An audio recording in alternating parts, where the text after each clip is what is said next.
ऊटी में हम पहले भी आए हैं। आप कौन कौन लोग शामिल थे उस पेरेंटिंग वाले सेमिनार में? एक बार हाथ खड़ा करेंगे। आप लोग शामिल थे। चलिए, उस सेमिनार में हमने कुछ बातें करी थी। आपके जीवन में उसमें से कुछ काम आया या ऐसे ही हम बोल कर चले गए? आया? चलिए, ये अच्छी बात है कि जिन लोगों ने उन चीज़ों को समझा उनके जीवन में काम आई बातें। जो हम बात आज आपको कर रहे हैं, मैं जीतू भाई से भी बात कर रहा था सुबह। मैंने उनको बोला था कि गाँव के यदि प्रत्येक घर में आप जाकर दस्तक दे चुके हो और एक एक घर को इस पूरे खेल के बारे में बता चुके हो और अपनी व्यवस्था के लिए उनको प्रेरित कर चुके हो, तो समझो आपने पहला काम कर दिया। पहला काम किसी भी बड़ी एक तरह से मैं इसे कहूँ कि हम किसान लोग हैं। किसान का काम क्या होता है कि वो अपनी ज़मीन तैयार करता है। पहले कोई भी फसल उसे वहाँ उगानी हो, स्वराज की फसल हमको उगानी है, हमको अपने बच्चों के लिए नई व्यवस्था बनानी है। नई व्यवस्था बनाने के लिए नई व्यवस्था का आधार हमारे पास होना चाहिए और उसके आधार के लिए जैसे किसान पहले ज़मीन तैयार करता है, उसके बाद वो बीज बोता है और वो बीज बोने के बाद कभी भी खुरपी से या किसी चीज़ से उसको उखेड़ उखेड़ के देखता नहीं है, उखाड़ के कि कितना उगा, कितने को उगा, कितना उगेगा, कब उगेगा, कुछ नहीं पता होता उसे। हम लोग वैसे ही किसान के पुत्र हैं। हमने अपना बीज डाल दिया है। अब हम ये नहीं देखने वाले हैं कि कितने जो बीज हैं, कितने जो दाने हैं वो अंकुरित होंगे। वो होंगे, समय पर अपने आप पता चल जाएगा। आज जो आप बैठे हो ये पिछले किसी कर्म का फल है हमारा, उसकी वजह से आप यहाँ इकट्ठे हो गए। आज जो हम ये काम कर रहे हैं इसका फल हमारे आगे समय में मिलेगा और जो हम सारे करते जाएंगे वो हमारी संतानों को मिलेगा, ये तय है। मतलब जितने हम लोग जोड़ते जाएंगे, अच्छे कर्म जोड़ते जाएंगे, उनका फल हमारी अगली जनरेशन को मिलेगा। नहीं कुछ करेंगे तो जो हालात अगर आपको लगता है ठीक है तो ठीक हो जाएगा, और अगर हमारी तरह लगता है कि हालात ख़राब हो रहे हैं तो आपके बच्चों को फिर ख़राब हालात मिल जाएंगे, ये तय है। क्यों जी? अगर समाज नीचे की तरफ जा रहा है और हमने कुछ नहीं किया तो आगे खराब ही होएगा, तो हमारे बच्चों को खराब मिलेगा।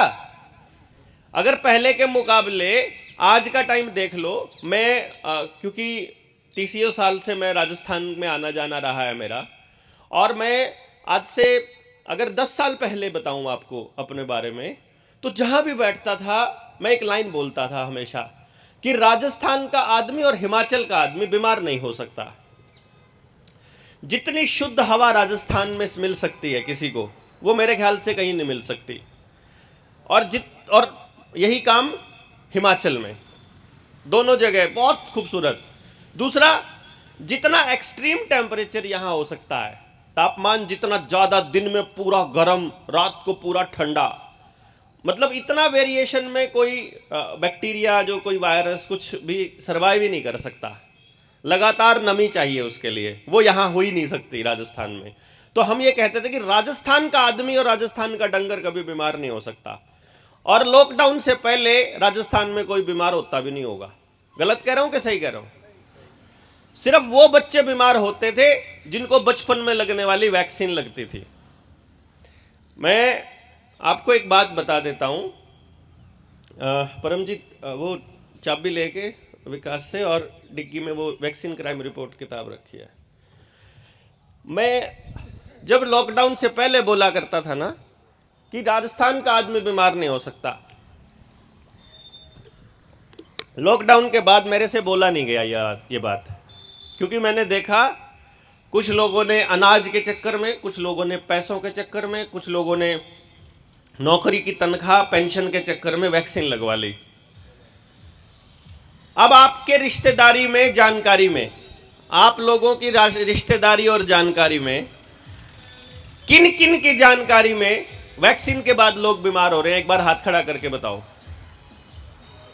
जो जानते हैं कि वैक्सीन की वजह से बीमारियां हुई और ये नुकसान हुए ना सबके। कोई है जो कहता है कि नहीं भाई वैक्सीन बढ़िया थी?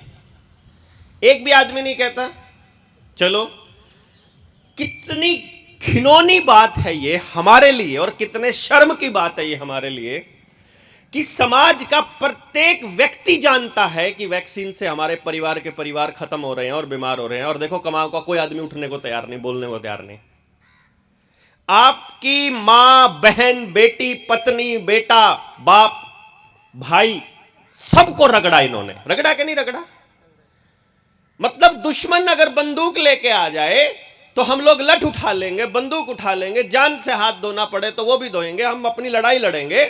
लेकिन वैक्सीन लेकर अगर दुश्मन आ गया और पता होने के बाद भी हम आंगनबाड़ी वर्कर को, आशा वर्कर को जूते नहीं मार सकते।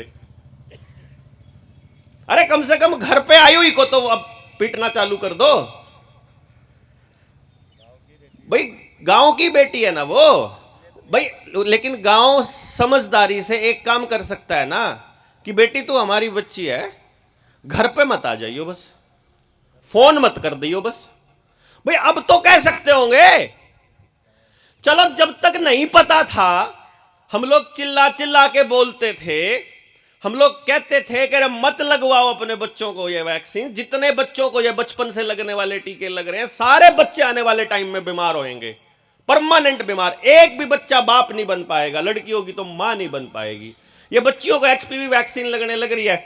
ये जो किताब है ना, ये किताब का नाम है द वैक्सीन क्राइम रिपोर्ट। ये डॉक्टर कमलप्रीत सिंह ने लिखी है। इस किताब में एक एक चीज के बारे में एक्सप्लेन किया हुआ है। पेज नंबर 20 शुरुआत में खोलोगे, ये मैं आपको कुछ किताबें दे के जाऊंगा और उनके फोटो आप ले लेना और अपनी आंगनबाड़ी वर्कर के पास उसको भेजना। पेज नंबर 20 में लिखा हुआ है इस किताब के अंदर कि इस वैक्सीन में है क्या क्या। अब यहां कोई भी बंदा बैठा हो, सॉरी 22 नंबर पेज पे इस किताब इस यहां पर चाहे नौकरी वाला बैठा हो, चाहे अनपढ़ बैठा हो, चाहे पढ़ा लिखा बैठा हो, कोई कितना ही बड़ा नेता बैठा हो, कितनी बड़ी नौकरी करने वाला, सरकार का नौकर हो, चाहे कितना बड़े से बड़ा डॉक्टर हो, अगर पैदा होने के बाद वैक्सीन लगेगी तो उसके बच्चे के भी दिमाग में जाएगा, शरीर में जाएगा ये गंद, जाएगा कि नहीं जाएगा? तो सरकार की गुलामी करने में आपका फायदा है कि नुकसान है? अगर चुपचाप मान लेंगे, कम से कम ये कह दो कि यार इस किताब में लिखा हुआ है, इसके लिए कोई, थोड़ा सा डिस्टर्बेंस हो रही, कम से कम इतना ही कह दो कि भाई इस किताब में लिखा हुआ है, इसको आप लोग साबित करो कि ये झूठा है। कहो कि इसके अंदर क्या, इसके अंदर ये सब चीजें नहीं है। क्या क्या इसके अंदर पता है? पता क्या क्या है? Glyphosate, aluminium, formaldehyde. आपके गांव में तो लैब होगी जिसके बारे में सारी जानकारी पता लग सकती है आपको। अरे पूरे भारत में नहीं है। ये तो कनाडा में बैठे हैं डॉक्टर साहब जिन्होंने WHO से आंकड़ा लेके RTI डाल डाल के सारी जानकारियां दी हैं देश को, और उसको हम लोग आगे लेके जा रहे हैं। गाय के अजन्मे बछड़े, यानी गाय जब गर्भ में कोई बछड़ा और तब मर जाए, उस टाइम उसका फिटस, उसका बायोसेल, समझे? यानी कि जो लोग शाकाहारी बने फिरते हैं उनको गाय के मतलब बछड़े का जो ब्लड है वो इसके अंदर डाल के दिया जा रहा है खून में सीधा। बंदर के किडनी का सेल, आदमी के बच्चे का, आदमी का अबॉर्शन होता है ना जब बच्चे का, उसका सेल, ये सारे के सारे आंकड़े इसमें दे रखे। और इसमें जो जो चीजें हैं, मरकरी तक, एक भी आइटम ऐसी नहीं है जो अपने बच्चे को फायदा करती हो। और एक भी डॉक्टर पूरी दुनिया में, पूरे भारत में कोई रिसर्च, कोई इंस्टीट्यूट नहीं है जो यह साबित कर दे कि बच्चों को लगने वाली वैक्सीन के बाद बच्चा बीमार नहीं होगा उस बीमारी से। कोई रिसर्च नहीं, कोई रिजल्ट नहीं। तो कितना बड़ा ठगी हो रहा है, हो रही कि नहीं हो रही? और हमारे पास समय नहीं है। सबसे कमाल की बात क्या है? हमारे पास समय नहीं है अपने बच्चों के लिए, उनकी आने वाली पीढ़ियों के लिए। पीढ़ियों की पीढ़ियां बर्बाद होंगी। इसमें एल्यूमिनियम डाला जा रहा है, या तो हार्ट से मरेगा या बच्चा नपुंसक या बांझ होएगा। तो आपके बच्चों का बीज खत्म हो रहा है। जयपुर में भी IVF सेंटर खुल रहे हैं, बड़े बड़े बोर्ड लगे पड़े हैं आपके बच्चों को यह बताने के लिए कि नपुंसकों तुमको गधों की औलाद चाहिए तो हमारे पास बीज है, तुमको कुत्ते की औलाद चाहिए तो हमारे पास बीज है। उनको अरे जब इसमें डालने लग रहे हैं वो बछड़े का, बंदर का, तो वो आपको बच्चा दे देंगे सीधा आदमी का। वो खराब बीज, पंजाब में जाओ, पंजाब में सारे का सारा बिहार का बीज इकट्ठा कर रखा है। कहां का बीज ले रहे हैं वो? यहां वहां बेंगलोर चले जाओ, बेंगलोर में और मुंबई में सारा राजस्थान का बीज इकट्ठा कर रखा है। राजस्थान वाले जाते हैं यहां से, नए नए बच्चे जाते हैं, क्योंकि यहां तो मजबूत होते हैं, वहां जाते हैं तो उनका बीज वहीं काम आता है, स्पर्म लेते हैं उनसे, बेचते हैं वो स्पर्म। यानी कि क्यों जरूरी है हमारी ही औलाद? हम किसी की गोद लेकर क्यों नहीं पाल लेते हैं? अपनी ही औलाद क्यों जरूरी होती है? इसको नहीं समझेंगे तो आप आईवीएफ सेंटर को नॉर्मलाइज मानने लग जाओगे। क्यों किसी को, अगर हम आज से 10-12 साल पहले, 15 साल पहले गांव में किसी को हिजड़ा या नपुंसक बोल देते थे तो गुस्सा उठता था, और आजकल क्या है, क्या हो गया मैं नपुंसक हूं तो आईवीएफ सेंटर खुले हैं ना, आजकल ऐसे बोलेंगे हैं? आईवीएफ में जाते स्टार लगे। क्यों था वो? उसका कारण है डीएनए। डीएनए में हमारे पूरे इतिहास, जिसकी हम संतान हैं जहां से आज तक, जैसे अभी सिसोदिया जी बोल रहे थे कि यहां का खून, जो सिसोदिया खून है, पता लगता है ना कि वे महाराणा प्रताप के वंशज हैं हम, ऐसे गर्व से बोलते हैं। जिस दिन इनकी पीढ़ी में एक बच्चा आईवीएफ से पैदा होगा, महाराणा प्रताप गायब। फिर महाराणा प्रताप का खून थोड़ी रहा, फिर तो गधे का बच्चा हो गया घर में पैदा। गधे गाय के, सुअर गाय, कुत्ते का किसका पता भाई? नहीं समझे? यानी कि डीएनए के अंदर हमारे पुरखों का जितना ज्ञान है, जितनी समझ है, वो सारी स्टोर होती है मेमोरी के तौर पे। जैसे अगर हमारे पुरखों ने खेती करी है और हमारा बच्चा जो कि खेती करता नहीं है, अचानक घर में कोई आपदा आ गई और खेती का काम उसको करना पड़ गया, उसने अगर जिंदगी में कभी हाथ भी नहीं लगाया होगा ना, उसे सब काम करना आता है, क्योंकि अंदर खून में वो मेमोरी ऑलरेडी है पुरखों की, पुरखों ने किया हुआ है तो वो सारा याद है। जैसे आपने देखा होगा, नया बच्चा जब पैदा होता है वो बाप से ज्यादा स्मार्ट होता है, टीवी उससे फास्ट चलाता है, कंप्यूटर उससे, जो पिता को काम करने आते हैं वो सारे काम वो पिता से जल्दी सीख लेगा, और वो काम जो पिता बनने से पहले के सीखे हुए हैं, क्योंकि वो उसकी मेमोरी में डीएनए के थ्रू ट्रांसफर होते हैं, तो वो मां वाला काम भी जल्दी कर सकता है।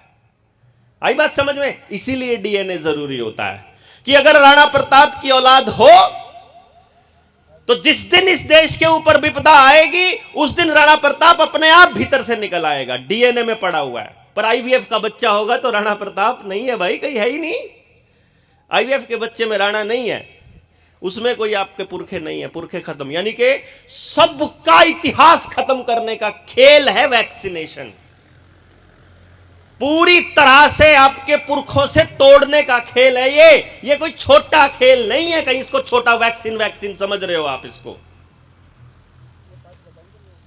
और उसके बाद इसकी इसी किताब के ऊपर, इसी किताब के पेज नंबर 87 में एचपीवी वैक्सीन के बारे में डिटेल लिखी हुई है। इसलिए ये किताब लेकर आए थे हम स्पेशली कि फोटोकॉपी रखना सारे, और दिल्ली ताल कटोरा स्टेडियम में आओगे तो आपको इसकी कॉपीज कोशिश करेंगे कि सबको एक एक तो कम से कम मिल ही जाए। नहीं मिले तो आप लोग, अमेजन पे है, ये मिल जाती है आजकल, नंबर 1 चल रही है पूरी दुनिया में। लोगों ने, किसी ने इतना टाइम नहीं लगाया कि किसी को रिसर्च करके दे दो कि तुम्हारे बच्चों को जहर दिया जा रहा है और तुम उनको वैक्सीन समझ रहे हो। अब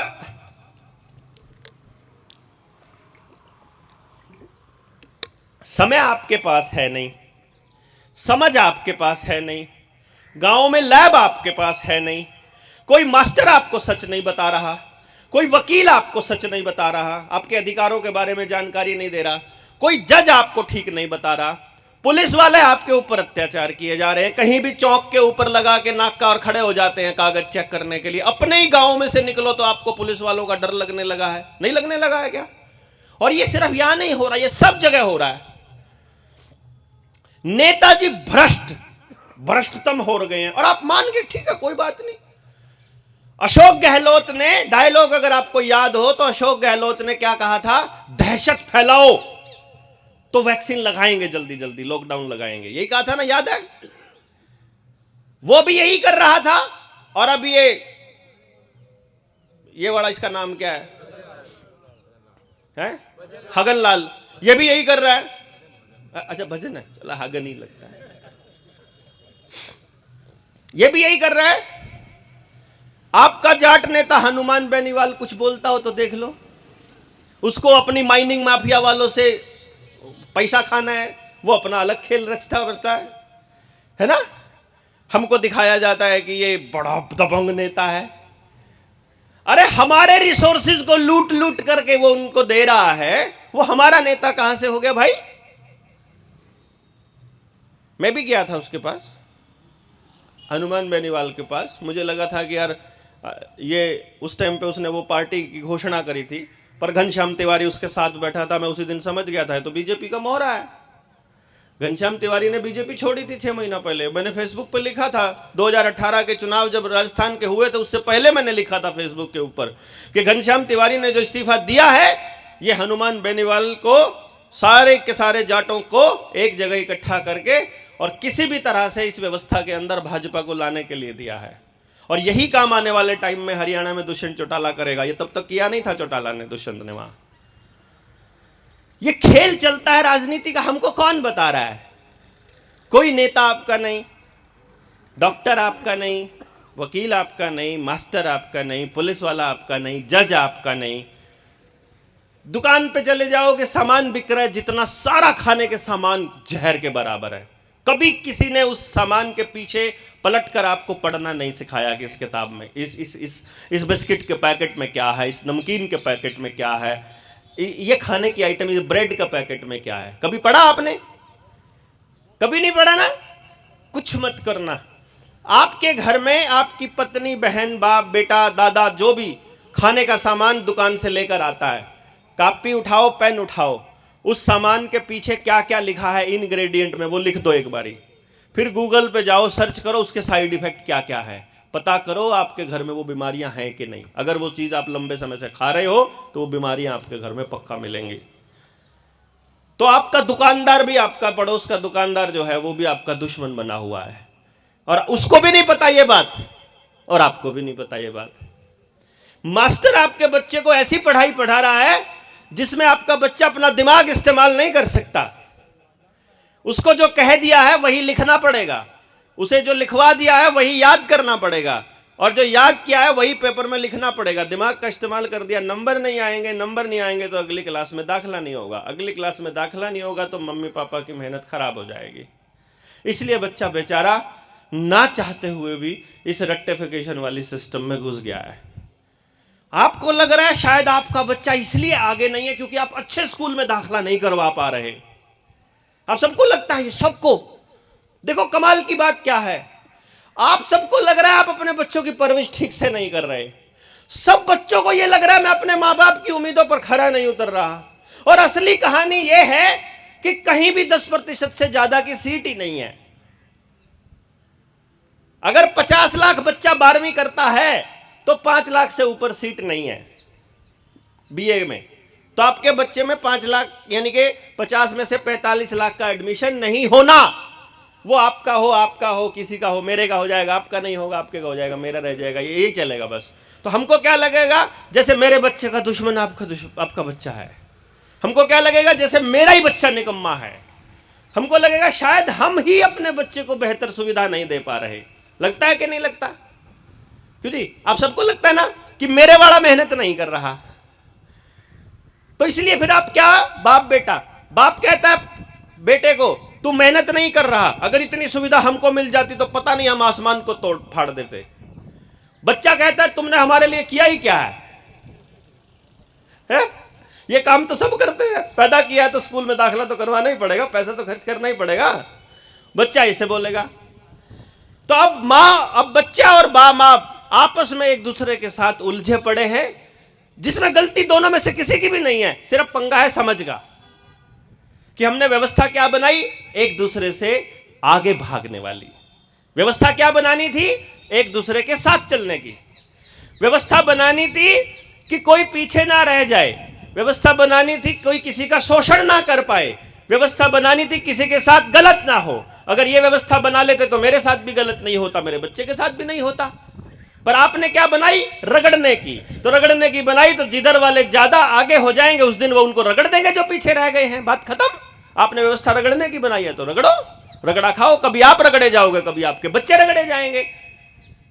राजशाही भी नहीं रही भैया।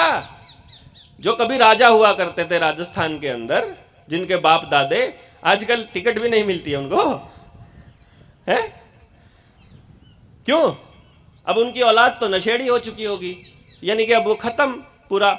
इसका मतलब है कितनी बड़ी पोजीशन पर पहुंच जाओ, एक दिन अगर इस रगड़ने वाली व्यवस्था में ही रहोगे तो रगड़े तो जाओगे। और यदि व्यवस्था बना लोगे एक दूसरे के साथ चलने की, तो कभी कोई बाहर का आदमी नहीं रगड़ पाएगा। गलत कह रहा हूं कि ठीक कह रहा हूं? यानी सारा पंगा सिर्फ एक चीज का है, समझ का। अब समझ आने के लिए तो भाई टाइम लगाना पड़ता है। आपने लगाया समय? रिसर्च पे समय लगाया? नहीं लगाया। बातचीत में समय लगाया? गांव से बात करने में? नहीं लगाया। समस्याओं के समाधान ढूंढने पे समय लगाया? नहीं लगाया। क्योंकि हमको कहानियों में यह बताया गया है कि एक दिन कोई अवतार आएगा और वो आपकी सारी समस्याओं का हल कर देगा। बस रावण की नाभि में मारेगा तीर और सब खत्म, और फिर आ जाएगा रामराज, है ना? यही तो सिखाया बचपन से हमको। हमको ये नहीं सिखाया है कि समस्या हमारी है तो समाधान हमको करना पड़ेगा। ये भाई साहब कह रहे थे, देवेंद्र बलारा तुम संघर्ष करो। हम तो क्यों भाई, हम क्यों संघर्ष करें तुम्हारे लिए? है? हमारी जिंदगी में हमारा संघर्ष थोड़ा है क्या? हम ये कर सकते हैं कि भैया मैं भी संघर्ष करूंगा, आप भी संघर्ष करेंगे, हम सब करेंगे। ना कि एक संघर्ष करेगा और फिर आप कह दोगे हम तुम्हारे साथ हैं। और जब जिस टाइम पे संघर्ष असली हो रहा होता है, जब पिछवाड़े पे लात मार रही होती है पुलिस ना, जब डंडे मार रही होती है, तब वो संघर्ष करने वाले पीछे कहीं नजर ही नहीं आता। वो भाग रहे, वो जा रहे दूर। ये हो चुका हमारे साथ। जमानती भी नहीं मिलते हैं संघर्ष करने वालों को समय पे, समझे? क्योंकि अच्छा, जिनको नेता बनना है वो तो अपना रास्ता ढूंढते हो, तो घर से जमानती तैयार करके चलते हैं कि भैया जा रहे हैं, कोई दिक्कत नहीं है, ऐसे ऐसे करेंगे, और फिर अगर मुकदमा हो जाए तो जमानत करवा लेना। वो तो सेट करके चलते हैं, अपने से तो नहीं होगा ये। अगर ये तो हम क्यों कर रहे हैं ये संघर्ष? क्योंकि मुझे ये समझ में आ गया है कि मैं अपने बच्चे के लिए कर रहा हूं। मैं लाभ लेने के लिए नहीं कर रहा हूं कि मुझे बहुत सारा लाभ चाहिए, लेकिन मेरे को यह पता है कि मैं जितना ज्यादा संघर्ष करूंगा उतने ज्यादा लोग मेरे बच्चे को बचाने के लिए खड़े हो जाएंगे। आप नहीं करेंगे तो आपको बचाने के लिए मैं कैसे आऊंगा जब आपने संघर्ष ही नहीं किया? या कोई दूसरा आदमी क्यों आएगा?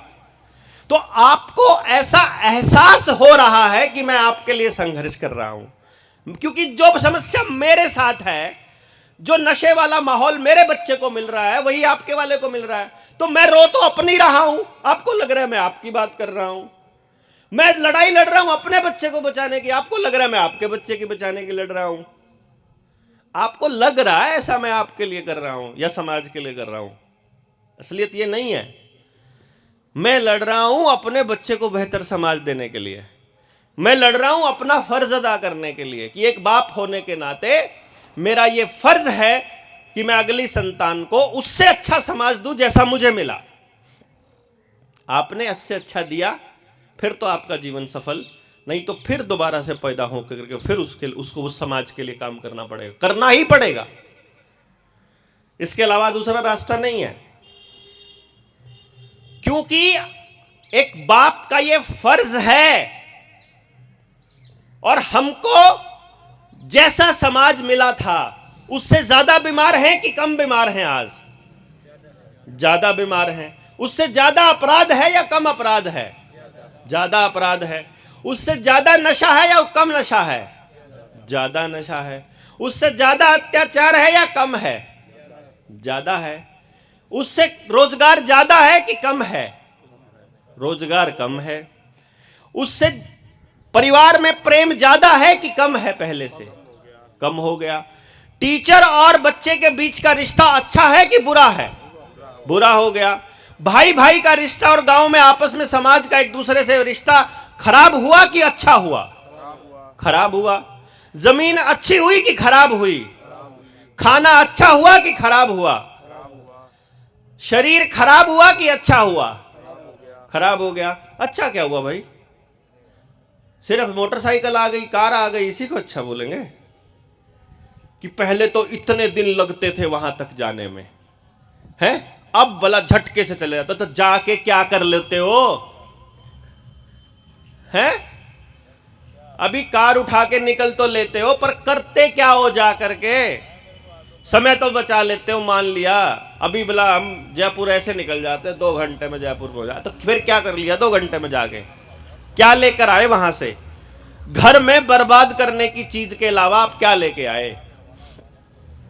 कुछ भी नहीं भाई। देखो, मैं ये मानता हूं बुजुर्गों, साथियों, नौजवान साथियों, एक सिंपल सी बात को समझ लो। यदि हालात खराब हुए हैं तो आपने जो भी किया है वो गलत था। नहीं? हाँ जी। क्योंकि जब तक ये नहीं मानेंगे, मैंने मान लिया आज से 9 साल पहले, मान लिया 2016 में, और अपने बच्चे से माफी मांगी हाथ जोड़कर कि गलती हो गई बच्चे, मैं गांव छोड़कर आया, चंडीगढ़ शिफ्ट हुआ, सोचा था तुझे एक अच्छा माहौल दूंगा, चंडीगढ़ में तो इतना नशा है, बहुत बुरा हाल है।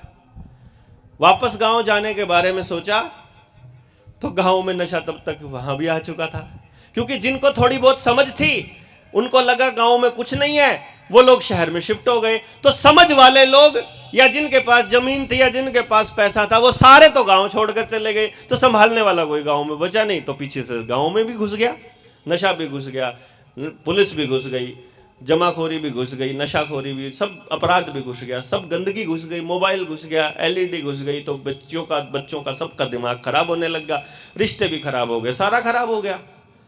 यही हो रहा है। अब वापस जाकर के देखा तो ना अब हम उधर के ना उधर के। गांव वाले मेरे बच्चे को कहते हैं ये तो चंडीगढ़ का है, चंडीगढ़ वाले कहते हैं ये तो फफड़ाना का है। उसको बेचारे को खुद ही नहीं पता मैं कहां का हूं। है? हम सब ने अपने अपने बच्चों की जड़ें काट दी अपने हाथों से। अब सोच रहे क्या करें, अब सोच रहे कहां जाएं, रास्ता कोई नहीं है भाई। आप देखते हो, मैं इधर देखता हूं, यहां भी यही हाल है। थोड़ा आगे चले जाओ, पाली की साइड चले जाओ, उधर भी वही हाल है। उधर जैसलमेर चले जाओ, उधर भी वही हाल है। सबकी जड़ें कटी पड़ी हैं। और कमाल की बात क्या है कि महाराष्ट्र का आदमी आ रहा है रोजगार के लिए राजस्थान में, और राजस्थान का आदमी जा रहा है महाराष्ट्र में। बिहार का आदमी आ रहा है हरियाणा पंजाब में, और हरियाणा पंजाब का जमीन खरीद रहा है बिहार में और यूपी में। नहीं, गड़बड़, सारा उलट पुलट। यहां जितनी ये रेडियां मिलेंगी आपको आसपास की, ज्यादातर बाहर के लोगों की, प्रवासियों की मिलेंगी, आपके आसपास के आदमी की नहीं मिलेंगी। और ये सब जगह हो रहा है। कमाल की बात तो ये है कि ये मतलब राजस्थान में, अगर मैं यहां रामपुरा ऊटी की बात करूं, रामपुरा ऊटी में रामपुरा के आदमी के पास टैलेंट या सुविधा नहीं है कि वो यहां के लिए कोई काम कर सके, लेकिन बाहर से आदमी आके कह रहा है कि काम कर लेते हैं। और इस चीज को समझना बहुत जरूरी है आपको। ये सिर्फ भाषण के तौर पर नहीं लेना है, इसको समझिए ये कितना क्लासिकल काम है। कि मैं पूरा भारत घूमा, और जब घूम रहा हूं तो मैं 2-3 चीजें देख रहा हूं कि जहां के बंदे को, जहां के आबादी को बर्बाद करना है, वहीं की आबादी का व्यक्ति वहां उसको बर्बाद करता है। जैसे आंगनबाड़ी वर्कर और आशा वर्कर, वो आपकी बेटी बहू है, और वो आपकी सारी जानकारी WHO को, यूनाइटेड नेशन को दे रही है। पता आपको ये बात? अभी आपको नहीं मालूम है आंगनबाड़ी का असली नाम क्या है? पता आपको? आपको तो आंगनबाड़ी बताया गया है, आशा तो हॉस्पिटल के लिए है। आंगनबाड़ी का असली नाम पता किसी को? नहीं पता ना? उसका नाम है ICDS, integrated child development scheme, और ये WHO की स्कीम है। यूनाइटेड नेशंस की स्कीम है, सारा पैसा वहाँ से आता है, यहाँ का कोई पैसा नहीं है। और वो सिर्फ आपके घरों की जानकारी के लिए रखे हुए हैं कि किसके घर में किस तरह का माहौल है, वो पूरी जानकारी वहां देनी है, ताकि और कैसे तोड़ा जाए, और कैसे सत्यानाश किया जाए, और कैसे बर्बाद किया जाए, ये सीधी जानकारी आंगनबाड़ी से जाती रहे वहां। अब ये बात ना आंगनबाड़ी को पता ना आपको पता, तो आपका सत्यानाश वही कर रहा है। कलेक्टर जो है वो जो आपका सरफेसी एक्ट के तहत आपके मकान की कुर्की का आदेश दे रहा है, वो यहां का बच्चा कहीं और जाकर कलेक्टर लगता है, और कहीं और का बच्चा आपके जिले में कलेक्टर, तहसीलदार या कुछ और लगता है। वो आप ही का तो बच्चा है, तो वो आप ही के बच्चे के थ्रू आपकी बर्बादी। उसको क्या लग रहा है कि मैं तो रामपुर उती का हूं, लेकिन मैं यहां के लोगों के लिए तो कुछ बुरा नहीं कर रहा, मैं तो जोधपुर जाकर के कर रहा हूं, जोधपुर में अगर कोई गलती हो रही है मैं क्या करूं, मैं तो नियमों का पालन कर रहा हूं। तो उसे क्या लग रहा है, मैं नियमों का पालन कर रहा हूं, पर नियम ऐसे बनाए गए हैं कि उनका पालन करने में समाज को बर्बाद करना जरूरी है। अब आप बता दो, अब ये तय हो गया, क्लियर हो गया। मास्टर जी के केस में थोड़ा देख लेते हैं। पटवारी आपके गांव का है, बाहर का है? बाहर का। मास्टर जी गांव का है कि बाहर का? बाहर का। अब वो बाहर का आदमी आया है, नियमों का पालन करेगा या आपके बच्चों की चिंता करेगा? वो नियमों का पालन करेगा। और नियम बनाए गए हैं आपके बच्चों को, गांव को, स्कूल को बर्बाद करके सरकार के नाम लिखवाने के लिए, जमीन हथियानी है उनको। नियम बनाए गए हैं जमीन हथियाने के लिए, खेल रचा गया है जमीन हथियाने के लिए। तो अब आपके गांव का बच्चा किसी और की जमीन हथियाने में मदद कर रहा है, और सारा खेल समझ में ना जाए इसलिए 3 या 5 साल ही एक जगह पर नौकरी पे रखते हैं। जब तक वहां के लोगों से संपर्क बनता है, यारी दोस्ती बनती है, तब तक ट्रांसफर हो जाती है। तो ना पूरी बात वो आपको बता पाते, ना पूरी बात आप बता पाते, तो पूरी बात पूरे समाज में कहीं भी नहीं जा पाती, जिसकी वजह से हम धीरे धीरे धीरे धीरे अपने ही समाज में कोई किसी गांव में, कोई किसी गांव में बिल खोदता रहता है और सत्यानाश की राही बनाता रहता है। सच्चाई बताने कितने लोग आते हैं गांव में? कितने लोग आते हैं साल में सच्चाई बताने? कोई भी नहीं। मेरे जैसा आदमी कितने साल में, 1 साल में आया? साल में एक बार बताने से बात बन जाएगी? इन्होंने तो जाल बिछा रखे हैं। ये देखो, सेवा, ग्राम सेवा सहकारी समिति लिमिटेड है, ये कंपनी है, ये आपके लिए नहीं है। कहीं आप ये सोच रहे हो कि ये गांव वालों की है।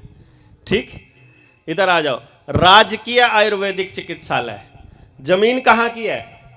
गांव की। कब्जा किसका है? गुंडों का, फार्मा कंपनियों का। सामुदायिक भवन रामपुरा होती, जमीन किसकी है? गांव की। कब्जा किसका है? सरपंच का ना। सरपंच संवैधानिक पद नहीं है, गुंडागर्दी का पद है, खाली पैसा खाने के लिए बनाया गया पद है। कोई संविधान का पद नहीं है। कोई गांव के स्ट्रक्चर में, भारत के स्ट्रक्चर में सरपंच नाम का कोई पद नहीं है। पता है आपको ये बात? नहीं पता है। आगे चले जाओ।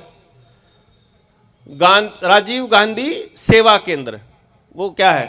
सीएचसी सेंटर है? सीएचसी सेंटर, पंचायत भवन। अरे वो भी उन्हीं का हो गया फिर। एडजस्ट कर दिया, वो दोनों जगह एडजस्ट कर दिया। नंद घर किसकी क्या लिए है? आंगनवाड़ी किसका है? WHO यार, बताया तो, यूनाइटेड नेशंस का। जमीन किसकी? गांव की। और कब्जा किसका? यूनाइटेड नेशंस का। आगे चले जाओ। पटवार भवन, जमीन किसकी? पटवारी आपके गांव का है, बाहर का है? व्यवस्था बाहर की है, आपके गांव की है, तो कब्जा किसका? बाहर का। आगे चले जाओ। किसान सेवा केंद्र, इसमें किसान के फायदे का होता है, किसान को लाइनों में लगाया जाता है। लाइनों में ही लगाया जाता है। किसान तो यहाँ माई बाप की तरह रहता है। जमीन किसकी? गांव की। खोला गया किसके लिए? किसान के लिए। लेकिन किसान को यहाँ मिल क्या रहा है? केमिकल, पेस्टिसाइड, यूरिया, DAP, जिसके अंदर ग्लाइफोसेट है, जो इस वैक्सीन में भी है, जो बुद्धि को खराब करता है। अगला वाला लास्ट में क्या है? खाद्य एवं नागरिक आपूर्ति विभाग। ये क्या करता है? ये वो है PDS, पब्लिक डिस्ट्रीब्यूशन सिस्टम, कोटे वाला राशन है ना। ये कोटे वाला राशन क्या कहता है आपको पता है? जमीन किसकी? गांव की। अनाज किसका? किसान का अनाज पहले यहां से कहीं और जाएगा गोदाम में, वहां से भर के फिर वापस गांव में आएगा। है ना, कितने मूर्ख है ना अपन। मतलब पहले गांव से बाहर जाएगा, बाहर से फिर गांव में आएगा। जब किसान से लिया जाएगा तो सस्ता लिया जाएगा, और जिसको दिया जाएगा सस्ता दिया जाएगा, और बीच में गाड़ियों का तेल भी फूका जाएगा, और वो टैक्स का पैसा देश से लिया जाएगा, और वो जो बेनिफिट है वो किसी कंपनी को मिलेगा। और फिर ये पीडीएस क्या ऐलान कर रहा है मालूम है? ये पीडीएस गांव में कितने प्रतिशत लोग अनाज लेते हैं? 5 किलो अनाज 90% ले रहे हैं। आपका आंकड़ा ये कहता है कि यदि 100 घर हैं गांव में तो 90 घरों में 5 किलो अनाज प्रति व्यक्ति के हिसाब से लिया जा रहा है। अभी भी कह रहा है, उधर बैठे मोगली जी भी कह रहे हैं कि हम 80 करोड़ 85 करोड़ लोगों को 5 किलो अनाज देते हैं। पहली बात सोच कर देखिएगा, 1 किलो अनाज की कीमत कितनी है? 20 रुपया। 5 किलो अनाज की कीमत 100 रुपया। 100 रुपये के लिए महीने में एक बार भिखारी बनने के लिए आते हैं। 100 रुपये के लिए मात्र। कहने को 5 किलो दिखाई दे रहा है, पर कीमत मात्र 100 रुपये। 100 रुपये 100 रुपये 100 रुपये अल्लाह के नाम पे दे दे बाबा। हैं, चलो ये नहीं करते हैं, कोई बात नहीं। अभी तो हम वैसे ही दे देते हैं। 100 रुपये तो गाड़ी में बैठा बंदा दे देता है भिखारी को 50 रुपये, और वही आता भी है फिर यहाँ अनाज लेने, भीख लेने। लेकिन ये केवल मात्र इतना नहीं है कि आपको भिखारी बनाया जा रहा है ना। जैसे मैंने कहा अभी 2 मिनट पहले सिसोदिया जी ने ये कहा, हम महाराणा प्रताप के वंशज हैं, जब भी इस देश के ऊपर कोई आपत्ति आएगी तो हम ये कर देंगे। और मेरे जैसा आदमी आज से 50 साल बाद सिसोदिया जी के गांव में जाएगा और बोलेगा, ओ महाराणा प्रताप के वंशज इधर आ, तेरा बाप 2026 में 5 किलो अनाज की भीख लिया करता था। नहीं, मतलब मैं सिसोदिया जी को सिंबॉलिक बोल रहा हूं, कदे महाराणा प्रताप वाले मेरे पीछे पड़ जाए। राणा जी समझे बात को? अरे भाई मेरी बात समझ में आ रही है? क्या हो रहा है? इतिहास लिखा जा रहा है कि अगर रामपुरुती के अंदर 90% लोग 5 किलो अनाज ले रहे हैं, कन्या योजना का फायदा ले रहे हैं, विधवा पेंशन का फायदा ले रहे हैं, बुढ़ापा पेंशन का फायदा ले रहे हैं, यदि वो अपने बच्चे को आंगनबाड़ी में पैसा चूरी लेने भेजते हैं, यदि वो अपने स्कूल में मिड डे मील खा रहे हैं, यदि फ्री का बस्ता और फ्री की वर्दी ले रहे हैं, तो आज से 50 साल बाद आपके बच्चों को, आपके वंशजों को यह कहा जाएगा कि चुप कर जा भिखारी की औलाद, तेरा बाप 2026 में, तेरा दादा 2026 में लड़की पैदा होते ही पैसे लिया करता था, लड़की को पालने का पैसे लिया करता था, लड़की की शादी में पैसे लिया करता था, बच्चा पैदा होते ही फ्री के इंजेक्शन लगवाया करता था, स्कूल में मिड डे मील हम दिया करते थे।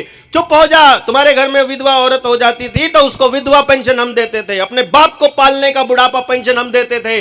वो तुम्हारे लिए कुछ नहीं कर पाया, बल्कि तुम्हारे घर में रोटी भी नहीं बनती थी, 5 किलो अनाज हमसे लेकर के तुमको रोटी खिलाया करता था। तुम कोई गर्व वाले आदमी नहीं हो, तुम्हारा इतिहास बहुत गंदा है, गरीब जलील लोग हो तुम। नहीं लिखा नहीं जा रहा क्या? बताओ बताओ बताओ बताओ।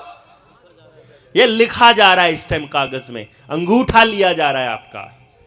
ये नहीं है आप ले रहे हो या ना ले रहे हो, आपके नाम का रजिस्टर में एंट्री हो रही है।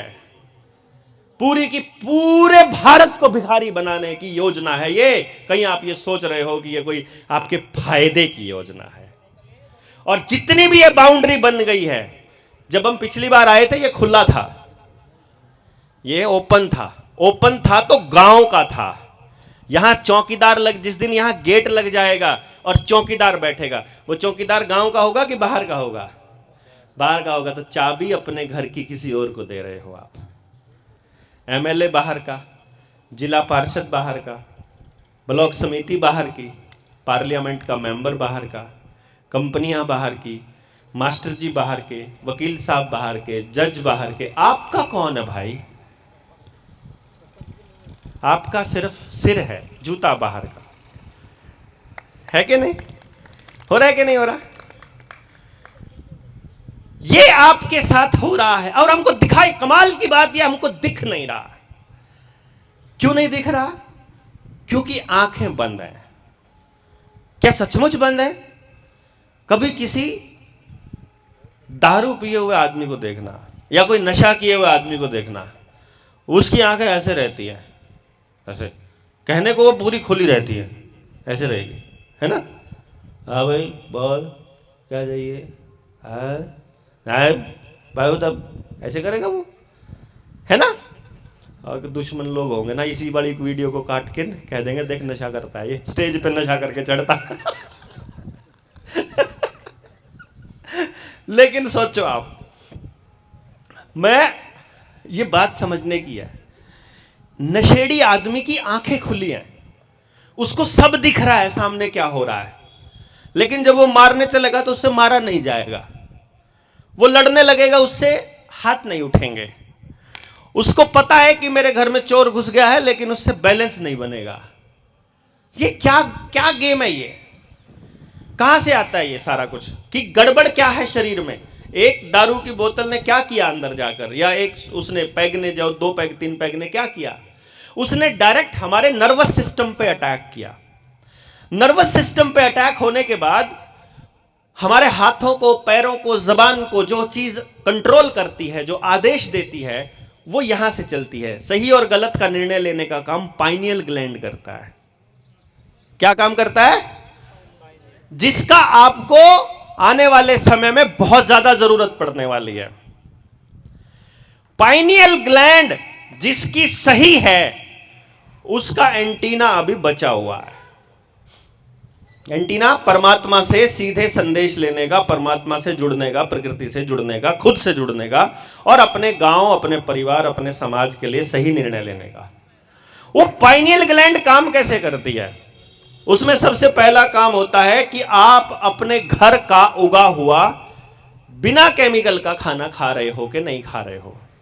ये जितने लोग यहां बैठे ना, जो घर से उठ के आ सकते हैं अपनी मीटिंग के लिए, ये सारे वो लोग हैं जो अपना खाना सुधार चुके हैं या सुधार रहे हैं।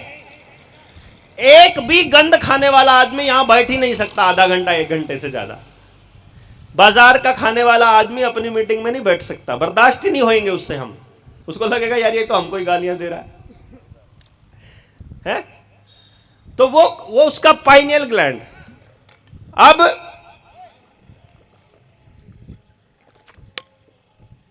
तो पाइनियल ग्लैंड का पहले नंबर पर काम है, उसको ठीक रखने का काम है शुद्ध खाने का।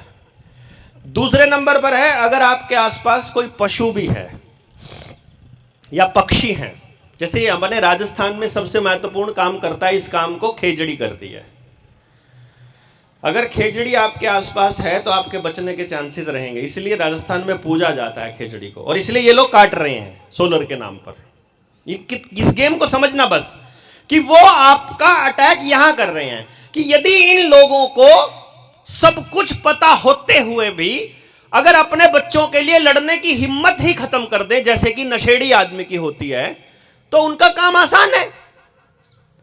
तो पैदा होते ही वैक्सीन लगा दो ताकि ये इनका जो वॉरियर जीन है वो मर जाए। वॉरियर जीन क्या होता है? जो राजस्थान सेना में ज्यादा कौन लोग हैं? राजस्थान, हरियाणा, पंजाब और पश्चिमी उत्तर प्रदेश, 4 जगह के लोग हैं, क्योंकि यहां की मिट्टी के अंदर वॉरियर जीन है, लड़ने वाला जीन। अगर इनको दुश्मन नहीं मिलेगा लड़ने के लिए तो घर में लड़ेंगे, ये लड़ेंगे पक्का, ये पैदा ही लड़ने के लिए हुए हैं। ये भाइयों से लड़ने लग जाएंगे अगर बाहर नहीं लड़ेंगे तो। इसलिए आपके भाइयों में झगड़े सबसे ज्यादा यही हो रहे हैं, क्योंकि बाहर दुश्मन नहीं मिल रहा। दुश्मन जिस दिन बाहर के आदमी को पहचान लिया, दुश्मन को जिस दिन पता लग गया कि पटवारी, तहसीलदार, मास्टर, वकील ये दुश्मन है, आंगनबाड़ी वर्कर, आशा वर्कर, डॉक्टर ये दुश्मन है, असली दुश्मन आपका भाई नहीं है। उस दिन आपको असली दुश्मन मिल जाएंगे लड़ने के लिए। कलेक्टर दुश्मन है, नेता जो आपका पॉलिटिशियन है वो दुश्मन है, इस टाइम उस व्यवस्था में घुसा हुआ हर व्यक्ति दुश्मन है। जिस दिन ये पता लग जाएगा आपके घरों के झगड़े खत्म हो जाएंगे, उसी दिन खत्म हो जाएंगे। इसीलिए जागा रहे हैं हम लोग कि ये रास्ता, जैसे ही आपको यार जाके आपने लड़ लिया, आप दिन में 2 घंटे, घर आके लड़ने की कहां गुंजाइश रहेगी? छोटे भाई को बोल देंगे कोई बात नहीं यार, ले जा तू, कर ले जा, क्या दिक्कत? बड़े को बोल देंगे बड़ा भाई है कोई बात नहीं।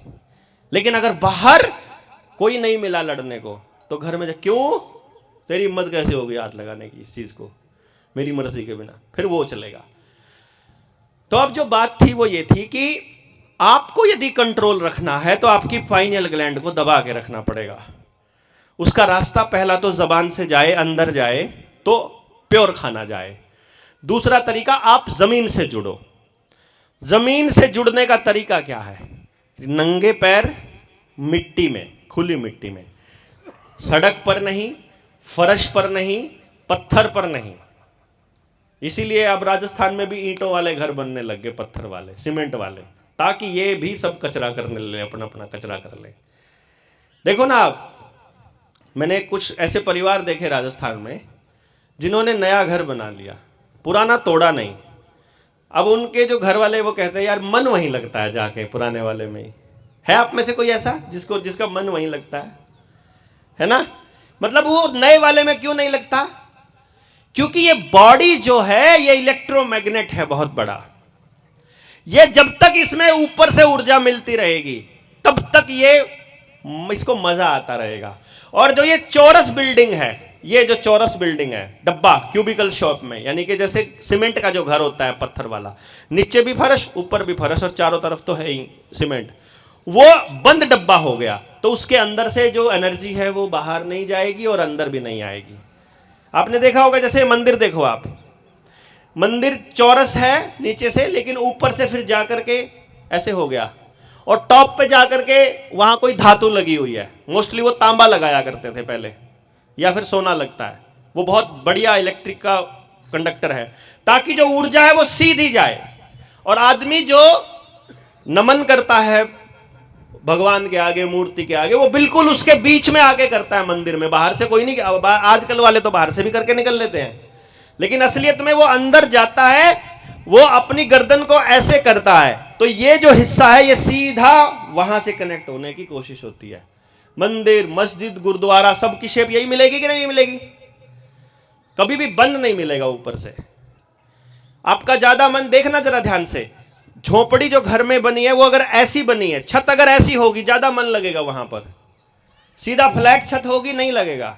इसका सारा कनेक्शन यहां से है और ये उनको पता है, वो आध्यात्मिक लोग हैं। यहां बात करने के लिए समय नहीं है किसी के पास इन सब चीजों के ऊपर। तो अब वो क्या करेंगे कि आपकी स्पाइनल ग्लैंड के अटैक करेंगे। तो उसके तरीके क्या क्या हैं पाइनियल ग्लैंड के? सबसे पहला नंबर, उस बुद्धि को खराब करने का काम है खाने के जरिए। तो खाना बता दिया, ग्लाइफोसेट, वो आपके यूरिया, डीएपी, पेस्टिसाइड, जितना भी खेत में आप केमिकल डालते हो सब में ग्लाइफोसेट है। इसका मतलब हर बाइट में ग्लाइफोसेट है, यदि आप बाजार वाला बीज, बाजार वाला केमिकल डालते हो खेत में, या कुछ भी पैकेट वाला खाना लेकर आते हो। नंबर 2, पीने का पानी, उसमें डालो फ्लोराइड। टूटी का पानी जहां भी आता है, सुबह सुबह पहला पानी, पहली बाल्टी भरकर देखना आप। जैसे 4 बजे अगर आता है, कहीं 5 बजे आता है, तो पहली बाल्टी भरोगे तो सफेद सफेद पानी आता है। किस किस के यहाँ आता है सफेद पानी? एक बार हाथ खड़ा करके बताओ मुझे। कहीं मैं ही सोच रहा हूँ कल्ला चंडीगढ़ में आता है, सिर्फ यहाँ भी आ रहा है, सब जगह आ रहा है, मैं जहां भी पूछ रहा हूं। पहली बाल्टी, दूसरी, तीसरी बाल्टी वो व्हाइट आ रही है और सब जगह, सबके घर में, तो वो केमिकल डाल रहे हैं, फ्लोराइड। आपके यहाँ भी टूटी का कनेक्शन जहां है, जल घर है, जल घर में जो नौकरी करता है गांव का है कि बाहर का है? बाहर का है ना। अब उसको तो एक पैकेट मिलता है, वहां एक कीप लगी है, वो उस पैकेट को, पाउडर को उसमें डाल देता है, वो हल्का हल्का थोड़ा थोड़ा सबके घरों में जाता रहता है। इसका मतलब ये हुआ कि पाइनियल ग्लैंड पे दूसरा अटैक फ्लोराइड के जरिए हो रहा है। तीसरा अटैक वहां होता है सुगंध के जरिए। सुगंध नहीं, गंध, जो सिंथेटिक गंध है। कुदरती गंध के अलावा कौन सी गंध? ब्रेड की, सड़े हुए की, पाउडर की, शैम्पू की, फेस वॉश की, हैंड वॉश की, साबुन की, ये डिओड्रेंट की, कुछ भी ऐसा जो केमिकल पैकेट में आता है, उसकी जो स्मेल है वो पाइनियल ग्लैंड पे अटैक करती है। यानी खाना, पीना, सूंघना और स्किन पे जो लगाते हैं पाउडर और साबुन और ये जो क्या कहते हैं मॉइस्चराइजर, ये सारा का सारा, क्योंकि जो स्किन होती है, अगर आप इस पे तेल लगाओ थोड़े टाइम के बाद खाल उसको, स्किन उसको पी लेती है, पीती है, वो खाती है, यानी हमारी स्किन भी खाती है। इसलिए पुराने टाइम पर लगाने के नाम पे सिर्फ हल्दी, चंदन, दूध, मलाई, सिर्फ ये लगाया करते थे, क्योंकि जो हम खा नहीं सकते वो शरीर पर नहीं लगाना चाहिए, ऐसा हमारे बड़े बुजुर्ग आयुर्वेद सब कहता है। और खाने का एक ही नियम है, if it if nature did not make it, do not take it, इसको ऐसे बोलते हैं। अगर उसको कुदरत ने नहीं बनाया है तो खाओ मत, और अगर वो खाने लायक नहीं है तो लगाओ मत। शरीर पे केवल वही चीज लगानी चाहिए जो खा सकते हो, और अगर खा नहीं सकते तो स्किन पे लगा रहे हो तो सीधा पाइनियल ग्लैंड पे अटैक हो रहा है। मालूम है आपको? नहीं मालूम है? अब आपको कोई साबुन है, ध्यान देना, एक साबुन आता है, वो कहता है कि ये 99% कीटाणुओं को मार देता है ना? आता है ना एक साबुन। अब कमाल की बात यह है कि हमारे शरीर पर 99% जो बैक्टीरिया है या कीटाणु है वो फायदेमंद वाले कीटाणु हैं, और वो साबुन सिर्फ फायदे वाले ही कीटाणुओं को मारता है, जो नुकसान कर सकता है उसको मारने की हिम्मत नहीं है। जैसे कोई बाहर से गुंडा आए और गांव में 3-4 गुंडे हों और बाकी शरीफ हों, तो वो सिर्फ शरीफों को लूट सकते हैं, गुंडों को नहीं लूट सकते। पहले गुंडे हैं उनकी, या तो सेटिंग होगी या पहले मजबूत होंगे वो। समझ रहे हैं आप बात? तो गांव में भी इसलिए हम ही लुट रहे हैं, और शरीर पे भी वो शरीफ ही लुट रहे हैं। यथा पिंडे तथा ब्रह्मांडे। अब सोचो इस पॉइंट को कि जो स्किन पे लग रहा है वो भी पाइनियल ग्लैंड पे अटैक हो रहा है। चौथी चीज है जो पाइनियल ग्लैंड पे अटैक करती है, वो है एल्यूमिनियम। एल्यूमिनियम की बाल्टी, एल्यूमिनियम का मग्गा, एल्यूमिनियम का तसला, एल्यूमिनियम का गेट, एल्यूमिनियम का दरवाजा, एल्यूमिनियम का हैंडल, एल्यूमिनियम का जो बर्तन घर में है जिसमें आप पानी गर्म करके पी रहे हो या कुछ भी चाय बना रहे हो, या बाहर दुकान पे आप देखोगे एल्यूमिनियम का बर्तन मिलेगा। हम उसे कहेंगे पीतल क्यों नहीं? बोला यार पीतल गर्म भी बहुत लेट होता है, ठंडा भी बहुत लेट होता है, धोने मांजने का बड़ा पंगा है, इसलिए एल्यूमिनियम है वो। और कैदियों को अंग्रेज एल्यूमिनियम के बर्तनों में ही खाना दिया करते थे। सिर्फ पर्पस यही था कि भारी मेटल होता है एल्यूमिनियम, और वो हमारे ब्लड क्लॉट्स को, ब्रेन को रोकने का काम करता है, ब्लड क्लॉट्स बनाने का। हाँ देखो, इसीलिए आपके मोटरसाइकिल में जो क्लच है और ब्रेक है हाथ वाले, वो एल्यूमिनियम के दिए जाते हैं, क्योंकि जिस भी चीज को आपका चीज हाथ लगाया ना, वो समझो खा रहे हो। हाथ जिस चीज को लगा लिया समझो वो बॉडी में जा रहा है अंदर सीधा।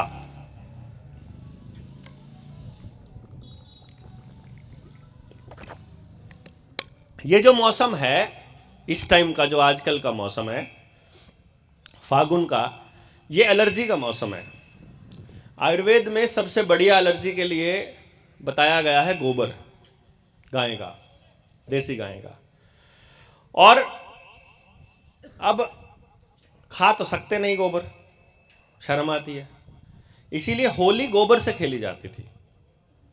आपको ध्यान नहीं है शायद, लेकिन बड़े बुजुर्गों को पता होगा। वो रंगों से होली नहीं खेलते थे, पानी से नहीं खेलते थे, गली में जितना पड़ा होता था गोबर उसी को सबको लगाया करते थे, ढूंढ ढूंढ के लगाया करते थे। और जब तक गोबर से होली खेली गई किसी को एलर्जी नहीं हुई थी। नोटिस किया आपने कभी? तो स्किन पे लगेगा तो स्किन भी खाएगी उसको बेसिकली, तो इनडायरेक्टली हम खा रहे थे उसको, समझे? और साथ में वो अंदर जाकर के इस टाइम की एलर्जी को रोक रहा था। और इसीलिए इस त्योहार को हमारे पुरखों ने आयुर्वेद के हिसाब से रखा था। आप दिवाली जाओगे, होली जाओगे, दशहरा देखोगे, खेल के वो देखोगे, आपके घर में बनने वाले पकवान देखोगे, त्योहार देखोगे, चाहे आपका वो क्या कहते हैं उसको, बसंत पंचमी का देख लो, या फिर इसको क्या बोलेंगे, आधी रात का व्रत बोला करे जो, लोहड़ी, मकर संक्रांति, करवा चौथ, जन्माष्टमी, इन सब की टाइमिंग के हिसाब से भोजन, टाइमिंग के हिसाब से प्रसाद, मौसम के हिसाब से, शरीर की ज़रूरत के हिसाब से त्योहार, इतना गजब सिस्टम हमारा था। पर बीच का इतिहास गायब, क्योंकि हमको पढ़ना सिखा दिया अकबर, बाबर, अलाउद्दीन खिलजी, इनको पढ़ो बस खाली। काहे को पढ़ो भाई? आपके बच्चों को, तुम कौन सी क्लास में हो बच्चे? हैं? 3rd ईयर में। ह्यूमैनिटी पढ़ रही हो? अब ये ह्यूमैनिटी पढ़ रही है बेचारी 3rd ईयर में। 3rd ईयर पढ़ने का मतलब 20 साल की हो गई ना, 20 साल की। 20 साल की का मतलब हो गया कि 3 साल की में पढ़ने लगी होगी, 17 साल से पढ़ रही है। अब कमाल की बात है कि 17 साल से सिर्फ युद्ध पढ़ रही है, है कि नहीं? क्यों भाई? इस बच्चे को किसका क्या कसूर है कि मतलब ये युद्ध युद्ध पढ़े जा रही है 17 साल से। आप सब भी जिन वो पढ़ के आए हैं युद्ध पढ़ रहे हो, काहे को? क्या हमारे पुरखों ने सुख से रहना, खुशी से रहना, स्वस्थ रहना, परिवार के हिसाब से रहना कभी नहीं सीखा था? क्या हमारे परिवार अपराध मुक्त नहीं थे? क्या हमारा गांव इकट्ठा होकर नहीं जीना आता था? उसके बारे में कभी नहीं पढ़ाया जाता हमारे बच्चों को। युद्ध के लिए इसलिए पढ़ाया जाता है क्योंकि करिकुलम बनाने वाला रॉकफेलर फाउंडेशन वही हथियार बनाता है, युद्ध के हथियार। आपके अब युद्ध इंडिया पाकिस्तान का युद्ध, ताकि आप 24 घंटे युद्ध के लिए तैयार रहो और जब देश युद्ध का नाटक चाहे कर सके। देश के अंदर इमरजेंसी लाने के लिए भूकंप, बाढ़, सूखा, युद्ध, महामारी, ये 5 एक्स्ट्राऑर्डिनरी कंडीशन संविधान में दी हुई हैं कि ये हालात होंगे तो नागरिकों के अधिकारों को सस्पेंड कर दिया जाएगा। और अगर हम सरकारों को इजाजत देंगे अपने अधिकार सस्पेंड करने के, तो वो तो युद्ध पे युद्ध लाते रहेंगे। 13 साल से यूक्रेन रशिया का युद्ध चल रहा है। क्यों भाई?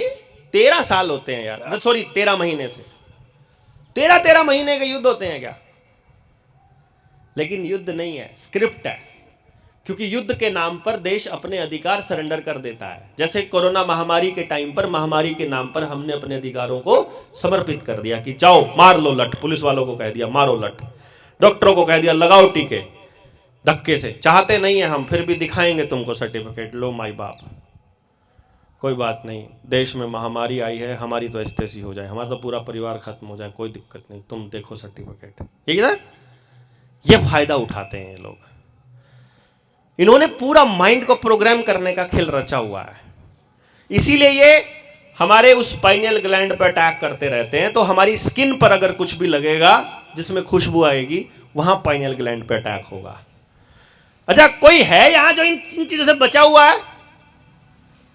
नहीं बचा हुआ, क्योंकि अगली चीज जो आने वाली है उससे कैसे बचोगे, जो पाइनियल ग्लैंड पर अटैक करती है। अगली चीज है 5G का रेडिएशन और वाईफाई, जो कैंसर भी करती है।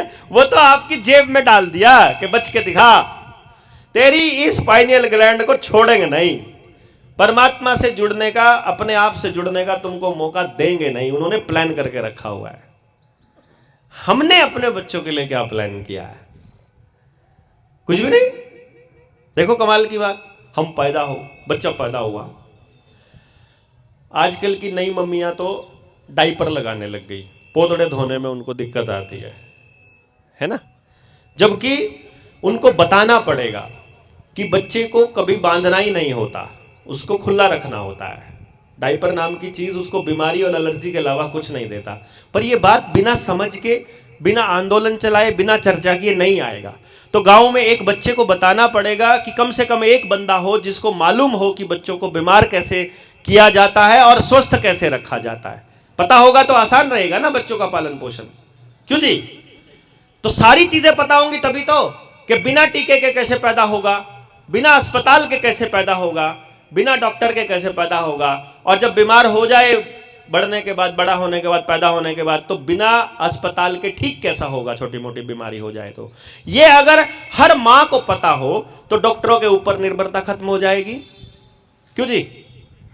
हो सकती है कि नहीं हो सकती? हो सकती है। अब ये तो हो गया पहला स्टेप। दूसरा स्टेप चेक भी कर लिया इसने, चाल भी है। ये तो हो गया स्टेप नंबर 1 कि बच्चों का पता लग जाए। अब इसके बाद बच्चे को नहाते हैं, मां नहलाती है। किससे नहलाती है? एक कंपनी का पाउडर लेके आती है नहाने के बाद लगाने के लिए, और कंपनी का ही साबुन लेके आती है। कंपनी का नाम क्या है? अब मैं उसका नाम नहीं लूंगा माइक से, लेकिन एक काम करना, गूगल पे जाके कंपनी के बारे में पता करना, ले ही देता हूं, जॉनसन एंड जॉनसन है ना। अभी उसके ऊपर $1.2 बिलियन का मुकदमा हुआ था क्योंकि उसके पाउडर से और उसके साबुन से कैंसर हो रहा था। और ये तो अमेरिका जैसे सेफ कंट्री में हो रहा था। हमारे वाले तो नकली भी बना के बेच देते हैं उसी के जैसे। तो आपके गांव में जितना भी पाउडर और साबुन आ रहा है बच्चों को नहलाने का, वो सब बच्चों को कैंसर कर रहा है। अब ये भी मां को नहीं मालूम है, ठीक। अब मां कहेगी कि फिर कैसे नहलाए, कि दही और दूध से। अब पैकेट वाली दही और दूध वो भी केमिकल ही है। फिर कहेंगे यार उसके लिए तो गायें पालनी पड़ेगी, गायें पालनी पड़ेगी तो खेत में काम करना पड़ेगा, या फिर जंगल भी आपको रक्षा करनी पड़ेगी गाँव के अंदर। पर वो काम नहीं होता, अपने बच्चे के लिए उनसे वो काम नहीं होता। लेकिन यदि गांव के सबको पता चल जाए, गांव में अगर सबको मालूम पड़ जाए कि सबके बच्चों के लिए हमारे पास गौ पालन बहुत जरूरी चीज है, तो क्या हम कोई ऐसा मैकेनिज्म बना सकते हैं कि सबके बच्चों को कम से कम गाय के दूध के प्रोडक्ट तो अवेलेबल हो जाएं। मैं आपको एक कमाल की बात बताता हूं, और ये आपके बहुत इसी उम्मीद में मैं लगा हुआ हूं, मैं आपको ये बता रहा हूं, जो ये मैं आगे बताने वाला हूं इसी उम्मीद में। मेरा गांव अगर पूरी तरह से बर्बाद होने के बिल्कुल कगार पर है, मैं आपके माध्यम से बोल रहा हूं कि अगर आपको भी ये लगता है कि सब कुछ सत्यानाश हो चुका है और कुछ भी बचा नहीं है, तो ये बात सिर्फ आपको नहीं मालूम है, ये पूरे गांव को मालूम है, और ये बात परमात्मा को भी मालूम है। तो जब इधर कोई बीमारी पैदा हो रही होती है, तो साथ में उस बीमारी के समाधान के तौर पर जड़ी बूटी भी पैदा हो रही होती है उसी जगह पर आसपास ही। जिस वक्त बीमारी का मौसम होता है उसी वक्त उसके इलाज का मौसम होता है। तो जब आपके गांव का सत्यानाश हो रहा है, तो कुदरत उस सत्यानाश का इलाज करने के लिए वैसे ही बच्चे पैदा कर रही है आपके गांव में जो उसका इलाज है। यानी पूरे गांव के अंदर वो सारी सुविधाएं देने के लिए जैसे दिमाग चाहिए वो ऐसे पैदा हो रहे हैं, बशर्ते कि वो आईवीएफ से पैदा ना हुए हों। आईवीएफ वाले किसी काम के नहीं है, समझ गए? अर्थात इस बात की चिंता करने की जरूरत नहीं है कि कैसे होगा, केवल इस बात की चिंता करने की जरूरत है कि यह करना होगा। और अभी अगर मुझे अकेले को समझ में आया हुआ है तो मैं अकेला कोशिश करूंगा। यह मानकर करना है कि यह धरती हमारे भरोसे पर नहीं बनाई थी परमात्मा ने।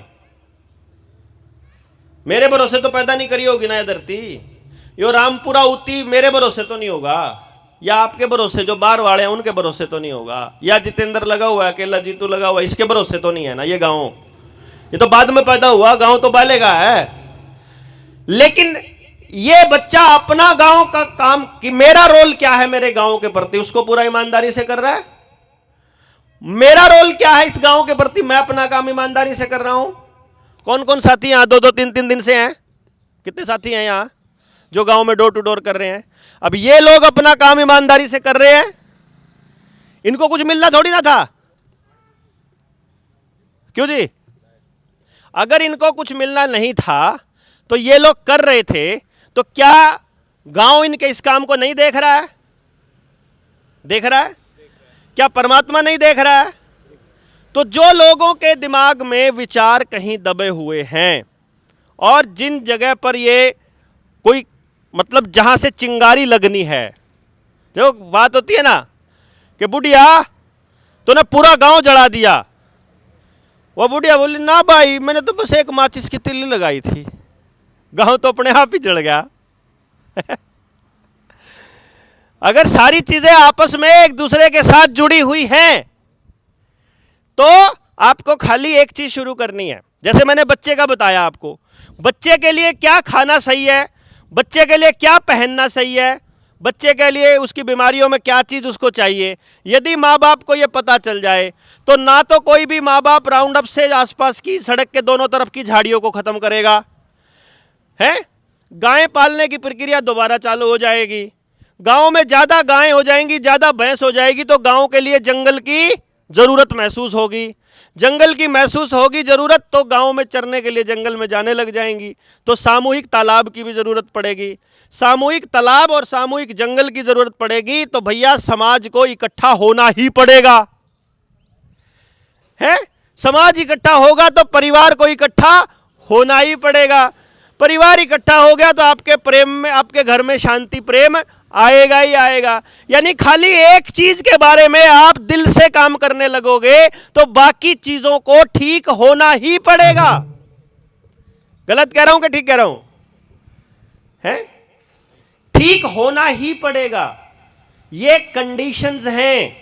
कुछ भी करने लगो, शिक्षा है मान लो, ऐसी शिक्षा चाहिए कि एक बच्चा टॉपर हो और बाकी सबके मां बाप कहें कि तूने काम मेहनत नहीं की, या ऐसी शिक्षा चाहिए जिसमें जो बच्चा जितना पढ़ सकता है उसकी उतनी मेहनत के हिसाब से उसको समाज में स्थान मिले और बराबर इज्जत मिले? बताओ कौन सी चाहिए, पहले वाली कि दूसरे वाली?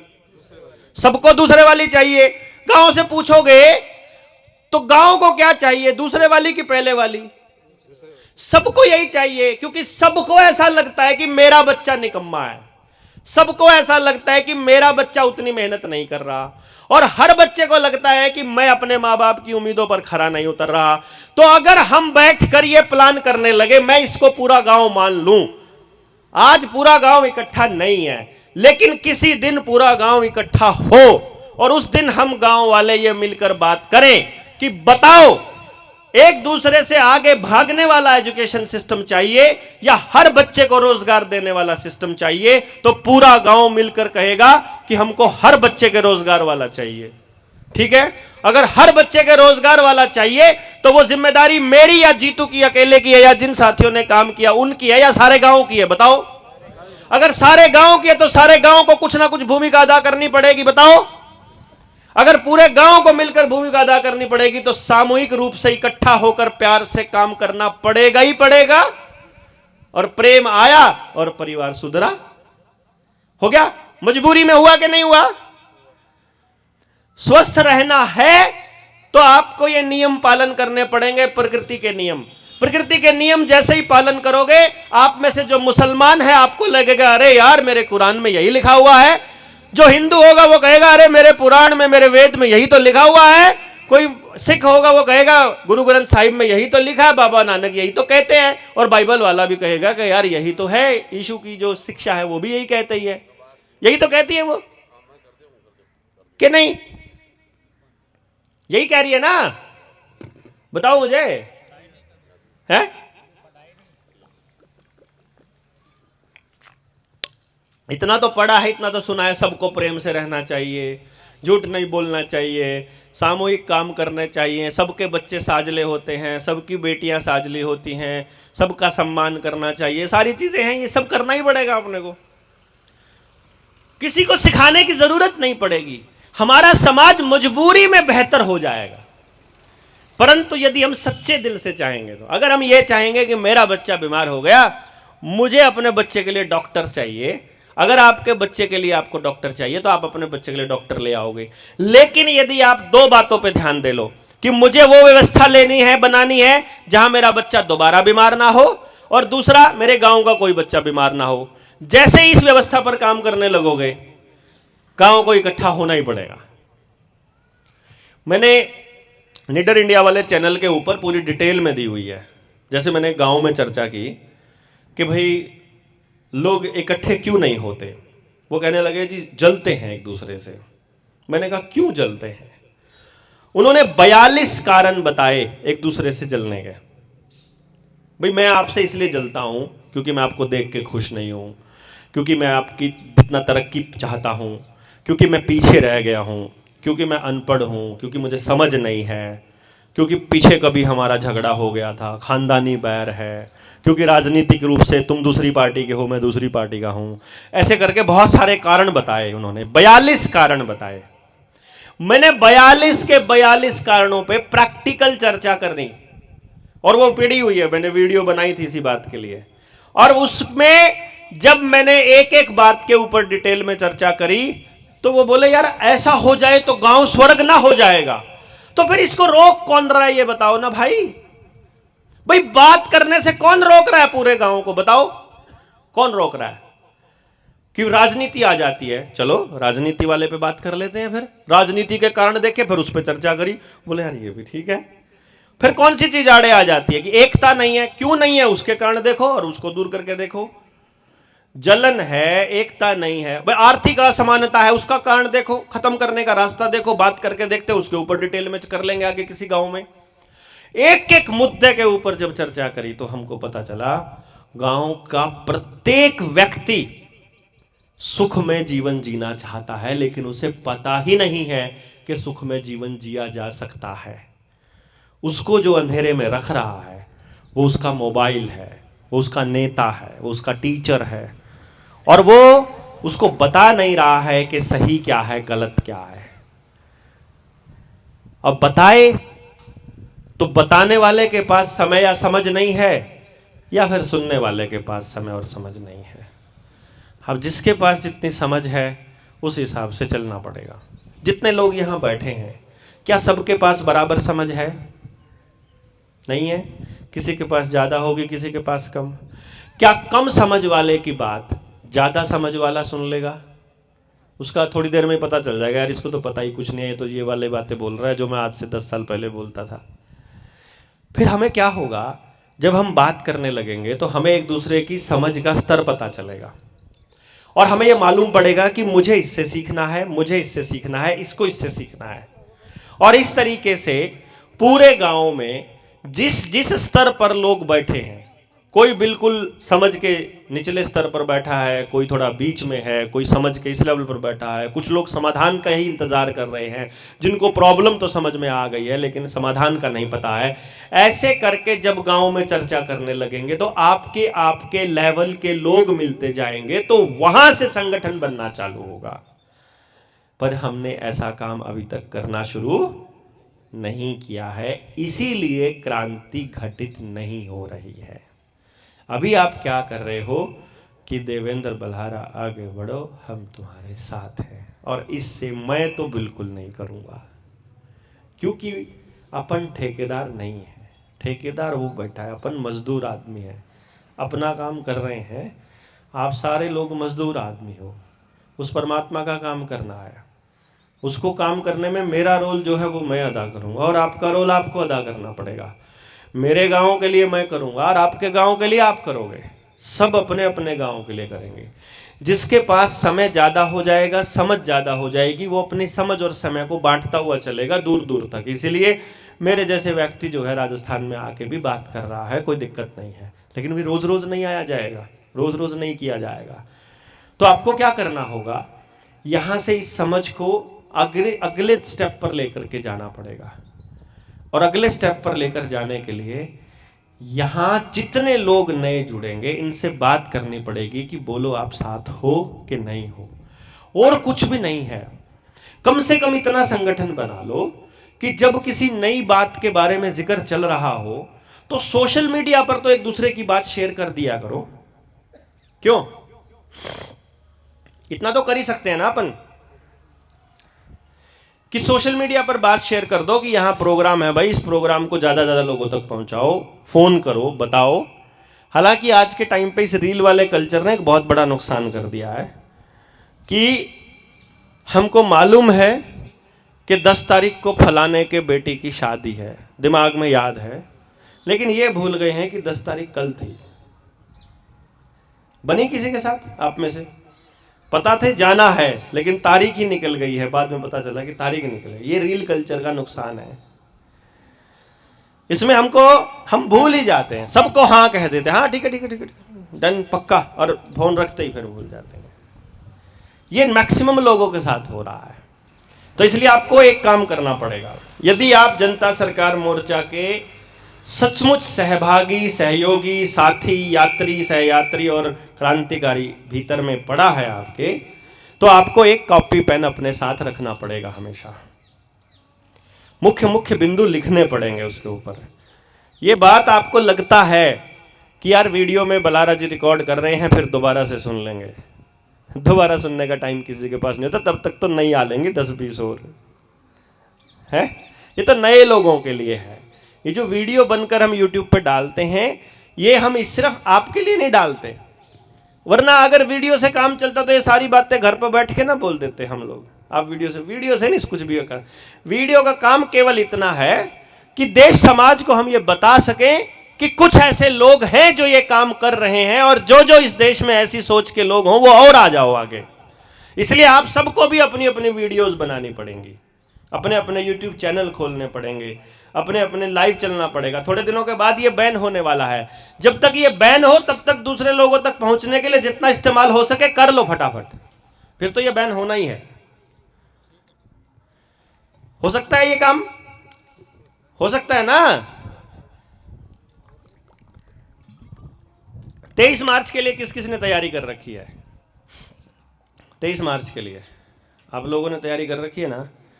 सारे के सारे अपना विद फैमिली का तो बनाना ही बनाना, साथ के साथ अपने रिश्तेदारों को भी ले आना। जो लोग आज से 4 साल पहले 3 साल पहले आपको मूर्ख कहा करते थे, आज तो बोलने लग गए होंगे यार तुम ठीक कहते थे। किस किस के जानकारों ने बोलना चालू किया कि तुम ठीक कहते थे? बोला ना अब तो अभी पागल कहते हो, इसका मतलब अभी पूरी तरह से बोलना नहीं शुरू नहीं किया आपने, अभी थोड़ा बोला है। इसका मतलब देखो, पागल डिक्लेयर होने के बाद 1 साल के बाद का स्टेप है कि तुम ठीक कहते थे। अभी पागल बोलना शुरू करने का मतलब है अभी अभी नई नई क्रांति भीतर होने लगी है, क्योंकि ये स्टेप है। पहला स्टेप पागल हो गया है, दूसरा स्टेप ये तो ऐसे ही लगा रहता है छोड़ दो इसको, तीसरा स्टेप यार तुम तो ठीक कहते थे, चौथा स्टेप हम तुम्हारे साथ हैं, पांचवा स्टेप या करना क्या है, छठा स्टेप मैं भी चलूंगा साथ में, ये छठा स्टेप है। ठीक है ना? मतलब इस तरह से ही गांव में देख लो अब कौन कौन लोग कौन से लेवल पर हैं, लेकिन जब तक सारे छठे लेवल पे नहीं आते कि मैं भी चलूंगा साथ में, हम भी करेंगे साथ में, तब तक ये काम नहीं होगा। और तब तक बोलते रहना पड़ेगा। वरना देखो, थोड़ा मोटा एग्जाम्पल के तौर पर एक गांव में काम करना हो, या मान लो हमारे पास तो इतने, एक एमएलए का इलेक्शन जीतने के लिए 20-25 डेडिकेटेड लोग चाहिए, अपने पास तो हजारों लोग हैं यार। पार्लियामेंट का इलेक्शन जीतना भी मेरे लिए वो बड़ी बात नहीं है, कुछ भी नहीं है। 2024 में ही लड़ लेते तो भी बड़ा आराम से जीत के निकल जाते। एक अपने अपनी कॉन्स्टिट्यूएंसी में करना होता, बड़ा आसानी से कर लेते, लेकिन सारी क्रांति वहीं रुक जाती, वहीं मर जाती, कुछ नहीं बचता। क्योंकि ये जंगल की तरह होगा। एक पेड़ है फॉर एग्जाम्पल, ये पेड़ कितना बड़ा होगा, कितने साल पुराना होगा? 100 साल पुराना पेड़ होगा। 100 साल पहले तो छोटी सी डंडी होगा, ये पतली सी डंडी जैसे जमीन से निकलता है ना, बिल्कुल छोटा सा लगता होगा कि यार किसी ने सोचा नहीं होगा कि इतना बड़ा पेड़ बनेगा बड़ा होकर के। ऐसे ही अपना विचार है आज के टाइम पर। अगर हम अपने विचार को एक जगह पर बो दें, यानी एक पेड़ के ऊपर मेहनत करने लगे, डेली उसको पानी दें, डेली उसके आगे हाथ जोड़े, बड़ा हो जाए यार, जल्दी हो जा, क्रांति होनी है, नहीं होगा ना भाई। अपना समय है, हर चीज का अपना समय है। इसलिए क्या है, बीज बो डालो सारे देश के अंदर, बातें करते जाओ, जितनी भी बातें आपको समझ में आए। लोग सवाल पूछेंगे, जवाब ढूंढो उसका। ये संगठन बनने का पीछे पर्पस हमारा ये है कि आप सब लोग जब अपने गांव पर काम करने लगो, तब आपको जेन्युइन प्रॉब्लम आएगी। जब आपको जेन्युइन प्रॉब्लम आएगी, तब आप असली सवाल का जवाब ढूंढोगे। जवाब ढूंढते ढूंढते जब आप मोर्चे के पास आओगे तो आपको जवाब मिलेगा। उस दिन आप सब लोगों को किसी देवेंद्र बल्हारा के आगे ऐसे हाथ जोड़ने की जरूरत नहीं पड़ेगी उसके स्वागत में, फिर वो भाई हो जाएगा आपका। हम लोग मोर्च, क्योंकि आप कर नहीं रहे कुछ भी, तो आपको लग रहा है ये देवेंद्र कर रहा है, तो आपको लगता है यार बड़ा ही काम कर रहा है ये, है ना? क्योंकि आप नहीं कर रहे और हम कर रहे हैं, ये सोचकर करें, ये तो हमारा फर्ज है। इसलिए हम मोर्चे में कहते हैं कि ना ही तो किसी के पैरों की तरफ हाथ लगाना। उम्र में बड़े हैं तो हम सबके लगाएंगे, आपके कोई दिक्कत नहीं है, अदरवाइज रिश्ता हमारा बराबर का रहेगा सब लोगों का। मोर्चे की ये तो खासियत है। और ये जो रिश्ता है हमारा, ये सीखने और सिखाने का रिश्ता है कि मेरे पास जो अनुभव है वो मैं दूंगा, आपके पास जो समझ है आप वो दोगे। कभी जरूरत पड़ेगी मैं आवाज लगाऊंगा, आपके लिए संभव होगा आप मदद करने आओगे, संभव नहीं होगा तो नहीं आओगे, कोई बड़ी बात नहीं है। और आप आवाज लगाएंगे तो जिसके लिए संभव होगा, जहां तक आपकी बात पहुंच पाएगी। आप कभी गांव से निकले नहीं और एक दिन आप फेसबुक पर बोल दो कि बल्हारा जी मैंने कहा था मेरे गांव में आओ, आप आए नहीं। ऐसे कैसे यार है? हम तो जाने के लिए आए हैं, पर जो आपसे पहले लोग लगे हैं पहले उनको देखना पड़ेगा। तो बहुत सारी चीजें हैं जिनके ऊपर ध्यान देना है। आप सोचो, गांव, मैंने पहली लाइन जो बोली थी उसको मैं फिर से बोलूंगा, क्या बदलाव इस बात के बिना संभव है कि बंदा मान ले कि गलत हो रहा है, मतलब ना माने। बताओ भाई, मान लो मैं मानता नहीं हूं कि सब ठीक चल रहा है, मैं मान रहा हूं सब ठीक चल रहा है, क्या फिर भी बदलने के लिए चलूंगा? मैं बदलने के लिए केवल तब चल पाऊंगा जब मैं मानूंगा कि हां चीजें गलत हो रही हैं, ठीक नहीं हो रहा है। इसीलिए मैंने बोला था 2016 में अपना इंस्टीट्यूट बंद करके सबसे पहले मैंने अपने बच्चे के सामने हाथ जोड़कर उससे माफी मांगी कि बेटा गलती हो गई, मैं तुझे वो समाज नहीं दे पाया अपने से बेहतर, मुझे तो बहुत अच्छा मिला था लेकिन अब तो गड़बड़ हो गई, अब मैं इसको ठीक करने के लिए काम करूंगा। तो मैं ठीक करने के लिए काम करने के लिए निकला, 9 साल से निकला हुआ हूं और 6 साल और बचे हैं, 5 साल और। क्यों? मैंने इतिहास देखा है, रावण भी 14 साल के वनवास के बाद मरा था, राम को भी 14 साल भटकना पड़ा था, पांडवों को भी 14 साल भटकना पड़ा था, 12 साल का वनवास, फिर अज्ञातवास और फिर युद्ध की तैयारी, 14 साल उनको लगे थे। क्यों जी? गांधी को भी 14 साल भारत की यात्रा करने के बाद आंदोलन चालू करने शुरू किए थे, गांधी ने भी। विनोबा भावे ने भी 14 साल की यात्रा के बाद ही भूदान आंदोलन चालू किया था। 14, मैंने देखा कि जितनी क्रांतियां घटित हुई हैं कम से कम 15 साल लगे हैं। और मैं देख रहा हूं कि नई जनरेशन, अब जो मोगली जी ने, तड़ी पार ने, आदमखोर ने जो समाज के अंदर गंदगी फैलाई है जात पात की और संप्रदाय की, वो नई जनरेशन के अंदर घुस गई है।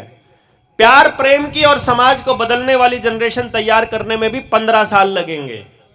तो जिस दिन आप इस क्रांति के लिए घर से निकलोगे कि हमको रेगुलर काम करना है, आई डोंट से कि आपको हर रोज मेरी तरह पागलों की तरह 24 घंटे लगा रहना है, मैं नहीं कह रहा हूं कि आपको भी मेरी तरह ही काम करना है, मैं कह रहा हूं आप रोज 2 घंटे लगा पाए तो 2 घंटे, आधा घंटा लगा पाए तो आधा घंटा, आप थोड़ा समय लगा पाए या ज्यादा, लेकिन रोज एक बार ट्राई करके देखना चालू करेंगे।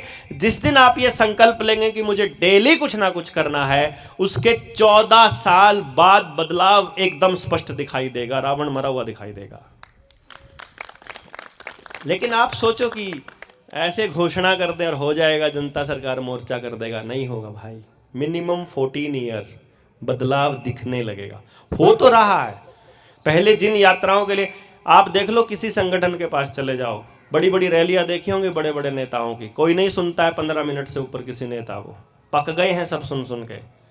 अब लोग बदलाव चाहने लगे हैं। केवल मोर्चा एक ऐसा संगठन बचा है जहां लोग बैठकर 3 दिन भी चुपचाप सुनते हैं कि सुनेंगे, चीजों को समझेंगे और अपने अपने गांव के लिए बदलेंगे। हो रहा है कि नहीं हो रहा है? तो कैसे कह दें कि नहीं बदल रहा? हम कैसे कह दें कि लोग नहीं सुन रहे? जहां तक हम जा पा रहे हैं वहां तक तो लोग सुन ही रहे हैं ना। हम नहीं पहुंच पा रहे, हमारी कमी है। आप नहीं पहुंच पा रहे, आपकी कमी है। क्यों जी? सिंपल है, क्योंकि मेरी तो जितनी कैपेसिटी है मैं तो उससे ज्यादा कर रहा हूं। किसी की हिम्मत नहीं है डेली का 500 किलोमीटर एवरेज गाड़ी चलाने का, डेली का 500 किलोमीटर्स, डेली का 10 घंटा गाड़ी में, डेली एवरेज। कभी कभी ऐसा होता है कि मतलब 10 घंटे चले, 2 घंटे का भाषण दिया, फिर 10 घंटे चले, फिर 2 घंटे का भाषण दिया, फिर 10 घंटे चले, फिर 2 घंटे का, ये भी रहता है नॉर्मली। तो इसलिए मैं ये कह रहा हूं कि ये कुदरत का काम है, कुदरत ही ये ताकत दे रही है, वरना थक जाता आदमी इतना चल चल के, इतना ड्राइव कर करके।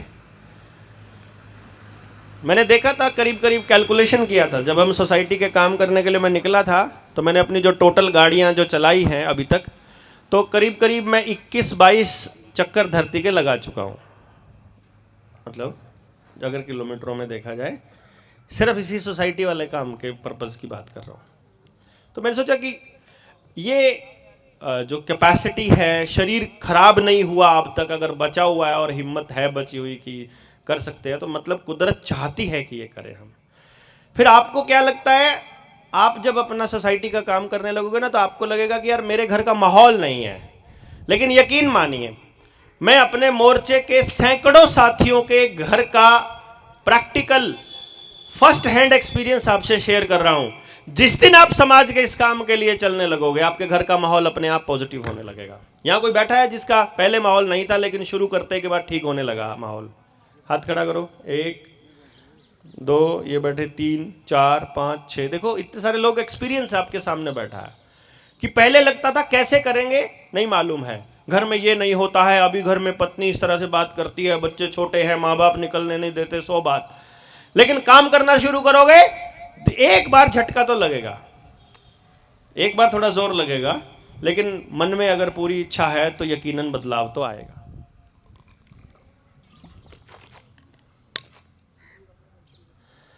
अब डिजिटल करेंसी बहुत बड़ा खतरा आपके सामने है। मैं कल परमजीत से एक बात कर रहा था और मैं आपसे भी ये सवाल पूछता हूं, जितने लोग पूरे देश में सुन रहे हैं उनसे भी ये सवाल पूछता हूं। मैंने कल वैसे ही शुरू किया था तो मैं वैसे ही आपसे पूछता हूं, ये क्या है? 500 का नोट। क्या है ये? 500 रुपए का नोट। कुछ लोग इसे नोट कहेंगे, कुछ लोग प्रोमिसरी नोट कहेंगे, कुछ लोग बैंक नोट कहेंगे, कुछ लोग 500 रुपए बोल देंगे। ये 500 रुपए का नोट है। क्या ये हमेशा 500 रुपए की वैल्यू रखता है? इसको समझना। दुनिया को, या जितने लोग बैठे हैं सबको ये 500 रुपए का नोट नजर आएगा, लेकिन ये हमेशा 500 रुपए का नोट नहीं होता है। जब ये बैंक में जमा होता है तो ये 500 रुपए का नोट है, तब ये 500 रुपए की वैल्यू रखता है। और जब आप बैंक से इसको निकालते हो तो ये 0 होता है, कागज का टुकड़ा होता है। पता है आपको ये बात? देश के साथ सबसे बड़ी ठगी यही हो रही है कि बैंक में जमा तो कर रहा है 500 रुपए का नोट और बदले में मिल रहा है उसको कागज का टुकड़ा। देखने में अजीब लगे? बात सुनने में अजीब लग रही? बताओ ना। ऐसा कि सिर खुजाए यार। पहली बात तो ये बोले यार ये तो डॉक्टर पागल हो गया ये, कि यार बलारा जी ऐसे कैसे हो सकता है कि जब ये यही नोट की बात कर रहा हूं मैं। कमाल की बात देखो, मैं आपको इसी चीज को समझाने की कोशिश कर रहा हूं। पूरे देश को मैं यही समझा नहीं पा रहा हूं कि मान लो आपने खाते में जमा करवा दिए, आपकी कॉपी में एंट्री हो गई तो आपने 500 रुपए जमा कराए। आप अगले ही 5 मिनट में उस बैंक से वापस लेने लगो 500 रुपए, तो वो आपको कागज देगा, यही नोट दे देगा, तो वो कागज बन जाएगा। अब वो रुपया नहीं बचा। ये कैसे हो रहा है इसको समझो आप। भारत के 1 रुपए की कीमत कितनी है वो तो आप सब लोगों को मालूम है। अपने वीडियो सुनी होंगी तो आपने, नहीं सुनी होंगी तो मैं बता देता हूं। पेपर करेंसी एक्ट के हिसाब से जो आज तक बदला नहीं गया है, जो लोग कहते हैं 2011 के कॉइनेज एक्ट या 1970 के बाद हमने सोना रखना बंद कर दिया है, वो झूठ बोल रहे हैं। भारत की करेंसी के बदले में सोना रखना कभी भी बंद नहीं हुआ है, बैंक नोट के बदले हुआ है। करेंसी कौन सी है? जो हम कमाते हैं, और हमारी हर साल नई कमाई जो होती है उसकी बात कर रहा हूं मैं। नई कमाई कौन सी है भाई? जो नया धन पैदा होता है। नया धन, नया धन कौन सा है? नया अनाज पैदा हुआ, नया बाजरा पैदा हुआ। भाई खेत में किसान ने एक बीज डाला और उसकी सिरटी के ऊपर 4000 बाजरे के बीज निकलाए, तो एक बीज से 4000 बीज आ गए ना, तो नए 4000 बीज निकले। क्यों? नया मक्का, नया गेहूं, नया धान, नया आलू, नया शकरकंदी, नई मूंगफली, नया जो भी एक पौधे से कई गुना बना, तो वो नया हुआ, तो वो असली धन नया पैदा हुआ है कि नहीं? नया सोना, नया कोयला, नया, मान लो आपके घर में 2 भैंस थी, इन्होंने हरामियों ने क्या किया, उनके ऊपर भी फास्टैग लगाना चालू कर दिया कानों के ऊपर, है? उसने नया कटड़ा या नई कटड़ी पैदा की, नई बछड़ी हुई, तो आपके घर नया धन पैदा हो गया। तो जब आपके घर में, आपके खेत में, आपकी जमीन में कहीं पर भी नया धन पैदा होगा, उसको आप किसी ना किसी को दोगे। दोगे कि नहीं दोगे? मान लो मैंने किसी को दिया गेहूं और सामने वाले से ले लिया बाजरा, मैंने उसको दिया बाजरा, मैंने ले लिया चावल, या दिया चावल ले लिया घी, कुछ भी ले लिया किसी चीज के बदले, तो मैं धन के बदले धन ले रहा हूं। अब मेरे धन की जरूरत खत्म हो गई, जितनी मुझे दाल चाहिए, अनाज चाहिए, वो सारा मेरा पूरा हो गया। अब मेरे पास कुछ अनाज सरप्लस है, एक्स्ट्रा है, फालतू है, मैं इसे घर में रखूंगा तो ये सड़ जाएगा, तो मैं इसे मंडी में बेच आऊंगा। जितना मंडी में बिकेगा उसका रिकॉर्ड सरकार के पास पहुंच जाएगा। जो रिकॉर्ड जाएगा वो आरबीआई को डाटा दे देगी कि नया इतना अनाज पैदा हुआ है, लोगों ने इतनी मेहनत की है, इतनी दिहाड़ी लगी है, तो इनकी सैलरी देने के लिए नया इतना पैसा छापना पड़ेगा। आई बात समझ में? पैसे छापने का ये नियम है कि जितना नया धन पैदा होगा उसके बराबर की कीमत का ही नया पैसा छप सकता है, इसके अलावा नहीं छप सकता। और वो नियम ये है कि 15 रुपया यदि आप कमाते हो, 15 रुपया कमाते हो, तो 1 तोला सोना उनको रखना पड़ेगा आरबीआई में। कानून के हिसाब से आज भी यही है, 15 रुपए का 1 तोला सोना। तो जब आप 15 रुपया कमाते हो और बैंक में 15 रुपए जमा कर देते हो, तो बैंक अपने पास, आरबीआई जो अपने पास 1 तोला सोना रख के 15 रुपए के नोट जारी करने चाहिए। लेकिन यहां गेम खेलता है बैंक। जब आप 15 रुपया कमाकर देते हो और वो 1 तोला सोना रख लेता है, तो रुपया, क्योंकि आपने कमाया है भारत का रुपया, और वो आपको दे रहा है बैंक का नोट, और बैंक के नोट में सोने की कीमत आज के टाइम पर है लगभग 1.5 लाख रुपए के बैंक नोट। तो जब आप 15 रुपया जमा करते हो तो बैंक 1.5 लाख रुपए के नोट छाप लेता है। आई बात समझ में? केवल उतने ही नोट छप सकते हैं, उतनी ही वैल्यू की करेंसी छप सकती है जितना नया धन पैदा हुआ है हर साल। और भारत के रुपए की कीमत का जो मानक है पेपर करेंसी एक्ट 1882 के हिसाब से, वो है 15 रुपए का 1 तोला सोना। तो जैसे ही 15 रुपया आप कमाकर बैंक में जमा करते हो, या 15 रुपये आप जैसे ही कमाते हो, उसकी बदले की वैल्यू देने के लिए बैंक को 15 रुपए के बराबर का सोना रखना पड़ेगा।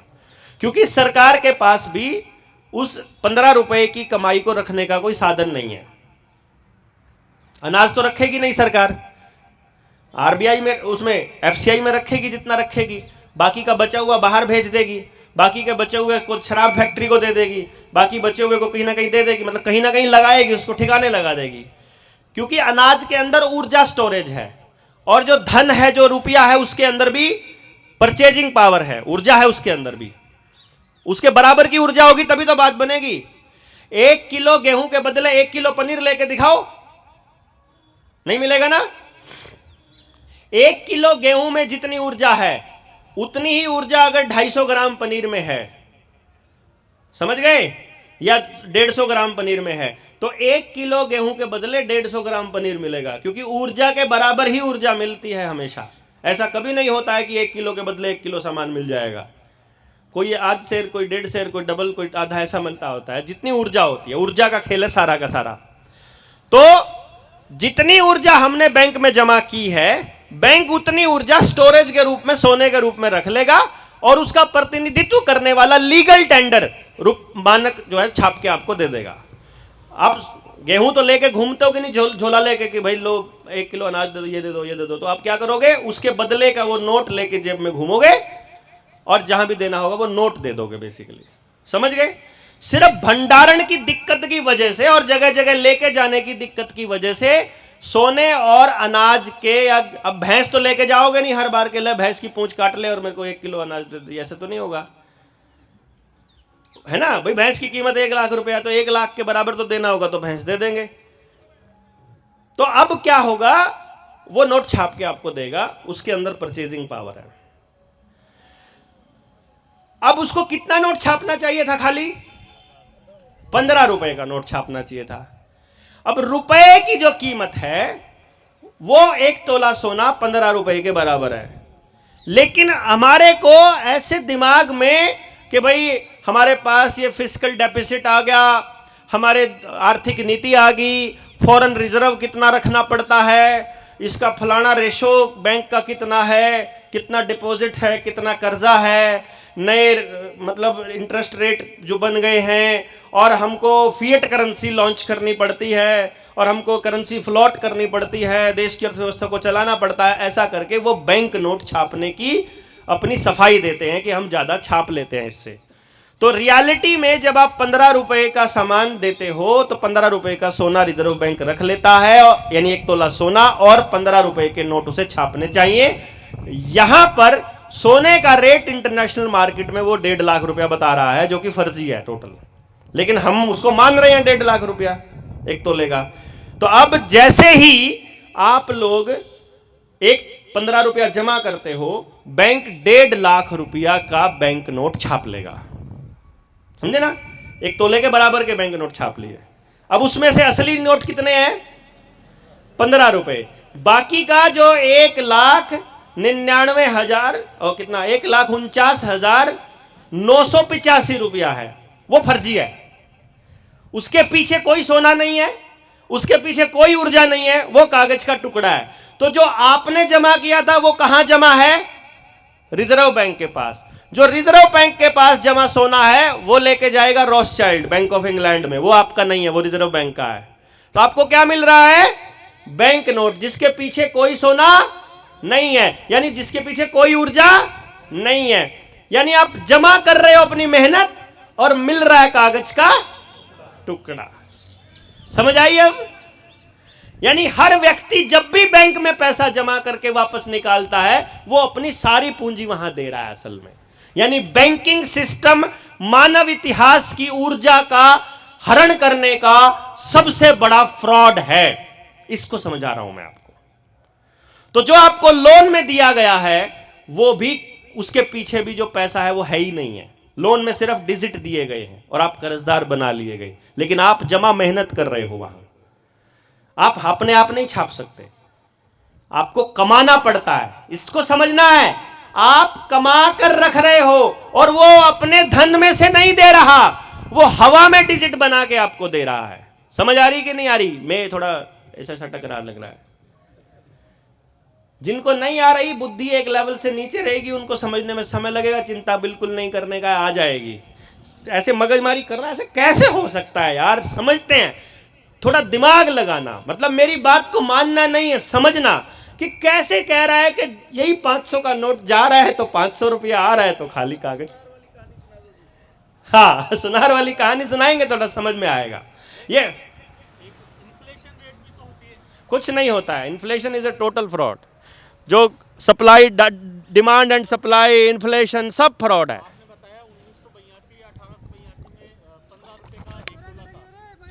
हाँ, नहीं थी कोई इन्फ्लेशन, कोई महामारी, कोई महंगाई नाम की चीज नहीं हो सकती यदि आप किसी भी मापक के, मानक के साथ कोई छेड़खानी ना करो। तो पहली बार इन्फ्लेशन 1882 में ही आई थी। ग्लोबल मार्केट नाम की कोई चीज नहीं होती है। उस टाइम पर भी आप 400 ग्राम अनाज खाते थे, आज भी 400 ग्राम अनाज खाते हो। उस टाइम पर भी आपको 6.3 फुट की खाट चाहिए थी, आज भी उतनी चाहिए होती है। उस टाइम पर भी सूरज जो है प्रकाश संश्लेषण प्रक्रिया से उतना ही हरा चारा उस टाइम पे पेड़ बनाते थे, उतना ही आज बनाते हैं। उतनी ही ऊर्जा 10 रोटी से 1000 साल पहले मिलती थी, उतनी ही ऊर्जा आज मिलती है, उतनी ऊर्जा 1000 साल बाद मिलेगी। उतने ही कदम चलने के लिए 1000 साल पहले भी उतनी ही ऊर्जा शरीर की खर्च होगी, 1000 कदम चलने के लिए उतनी ऊर्जा बाद में खत्म होगी। यदि साइंस के स्टोरी में जाओगे, यहां से लेकर के छत पर जाना है, सीढ़ियों से जाओगे तो भी उतनी ऊर्जा लगेगी, लिफ्ट से जाओगे तो भी उतनी ऊर्जा लगेगी, पैदल जाओगे तो भी उतनी ऊर्जा लगेगी, मोटरसाइकिल से जाओगे तो भी उतनी ऊर्जा लगेगी, जहाज से जाओगे तो भी उतनी ऊर्जा लगेगी, बराबर ऊर्जा लगेगी। ऊर्जा का सिद्धांत है, ना कभी बनाया जा सकता है, ना कभी डिस्ट्रॉय किया जा सकता है, केवल एक फॉर्म से दूसरे फॉर्म में ट्रांसफॉर्म किया जा सकता है। इन्फ्लेशन नाम की कोई चीज़ नहीं है, केवल आपकी मेहनत को चूस करके अपने पास रख लेते हैं और आपको हवा पकड़ा देते हैं और उसकी कीमत घटा देते हैं। जैसे कि इसको समझना, ग्लोबल मार्केट क्या होती है इसको समझना। इसको समझने के लिए ये क्योंकि हम लोगों को अनर्थशास्त्र में यही पढ़ाया गया है, अर्थशास्त्र कह करके। जो जो इकोनॉमिक्स आपको पढ़ाई गई है ना, वो सिर्फ डिमांड एंड सप्लाई के अलावा कुछ नहीं है। मैं कह रहा हूं डिमांड सप्लाई के अलावा कुछ कोई सिद्धांत उनके पास नहीं, डिमांड सप्लाई नाम की कोई चीज नहीं है। अरे उस टाइम इतनी आबादी नहीं थी, आबादी का इससे डिमांड सप्लाई से क्या लेना देना है? आबादी ज्यादा हो गई तो प्रोडक्शन कम हो। एक काम करो, क्वेश्चन नोट करो, फिर मैं आपके सवाल का जवाब दूंगा। कागज पे लिखो और फिर मुझे बताओ, फिर मैं सबके सामने सवाल पढ़ूं, क्योंकि डिस्कशन हमारा हो जाएगा, बातचीत नहीं होगी, है ना? उल्टा साइड जाना पड़ेगा। आप नोट कर लो और मुझसे आप जब पूछोगे मैं आपको बताऊंगा। ना जरूरत नहीं, अभी बात है बात को समझने की। देखो ये पहला पॉइंट आया, बंदे ने बात को काटा, बंदे ने बात को काटा, यहां से बात समझ शुरू होती है, यहां से समझ शुरू होगी। पीछे नहीं बैठोगे, आगे बैठो तो ज्यादा मजा आएगा यार। अरे मेरे को उधर मुड़ना पड़ता है ना, ठीक तो है, बाकी सारे उधर बैठे हैं ना, पीछे तो वो होते हैं मार के भागने वाले। नहीं सॉरी, मैं तो वैसे, अरे नहीं समझ रहा हूं, हमारे देश का सत्यानाश ही इंटेलेक्चुअलों ने किया है। एक हम जैसे गधे हैं जो लगे पड़े खाम खाई। सर RJ01 नंबर है, अजमेर का है वो। ओह यार, फिर तुम सीरियस ले गए यार। इंटेलेक्चुअल आदमी बहुत सीरियस लेता है। हम मस्ती में है, ठीक है? सुनिए, हाँ भाई, तो अब आपको मैं एक सुनार की कहानी सुनाता हूं जिससे आपको चीजें समझ में आएंगी। ये जो बैठे हैं, जो चोर बैठे हैं, जिनको आपने अधिकार दे दिया, अपना सारा का सारा अधिकार। अब आप सोच कर देखो, MLA है, पार्लियामेंट का मेंबर। मैं एक छोटी सा एग्जांपल लेके फिर उसके बाद सुनार की कहानी चालू करता हूं। MLA बनने के लिए आपके सामने 4 चॉइस आई, इस पार्टी का ये, इस पार्टी का ये, इस पार्टी का ये, इस पार्टी का ये। उसमें से आपका नेता कौन सा माना जाएगा? जो सबसे कम चोर होगा। ज्यादा जल्दबाजी मत करो, मेरा सवाल है, आपका नेता जो आपने चुना है वो कौन सा माना जाएगा? चारों ही नहीं है, क्योंकि आपने नहीं चुना है उनको पार्टियों ने चुनकर भेजा है। वो पार्टियों के नेता हैं, वो पार्टियों के गुलाम हैं। आपको मजबूरी में उनमें से एक को चुनना पड़ता है, वो आपका है नहीं, वो पार्टी का ही है। अब पार्टी को फंडिंग कौन दे रहा है? हम दे रहे हैं, गांव दे रहा है, या फिर बाजार दे रहा है? बाजार दे रहा है। अगर उस बंदे को पार्टी ने चुना है और पार्टी को फंडिंग बाजार दे रहा है, उद्योगपति दे रहा है, तो बनने के बाद वो पॉलिसी पार्टी के हित की बनाएगा या समाज के हित की बनाएगा? और पार्टी को हित किसके हित की बनानी पड़ेगी, जनता के हित की या कंपनी के हित की? इसका मतलब वो जो MLA है वो कंपनी का है कि जनता का है? तो जनता उसके ऊपर यकीन करे कि ना करे? ना करे। नियम तो ये होना चाहिए कि जिन्होंने उसको वोट किया है उनको भी उसके ऊपर यकीन नहीं करना चाहिए।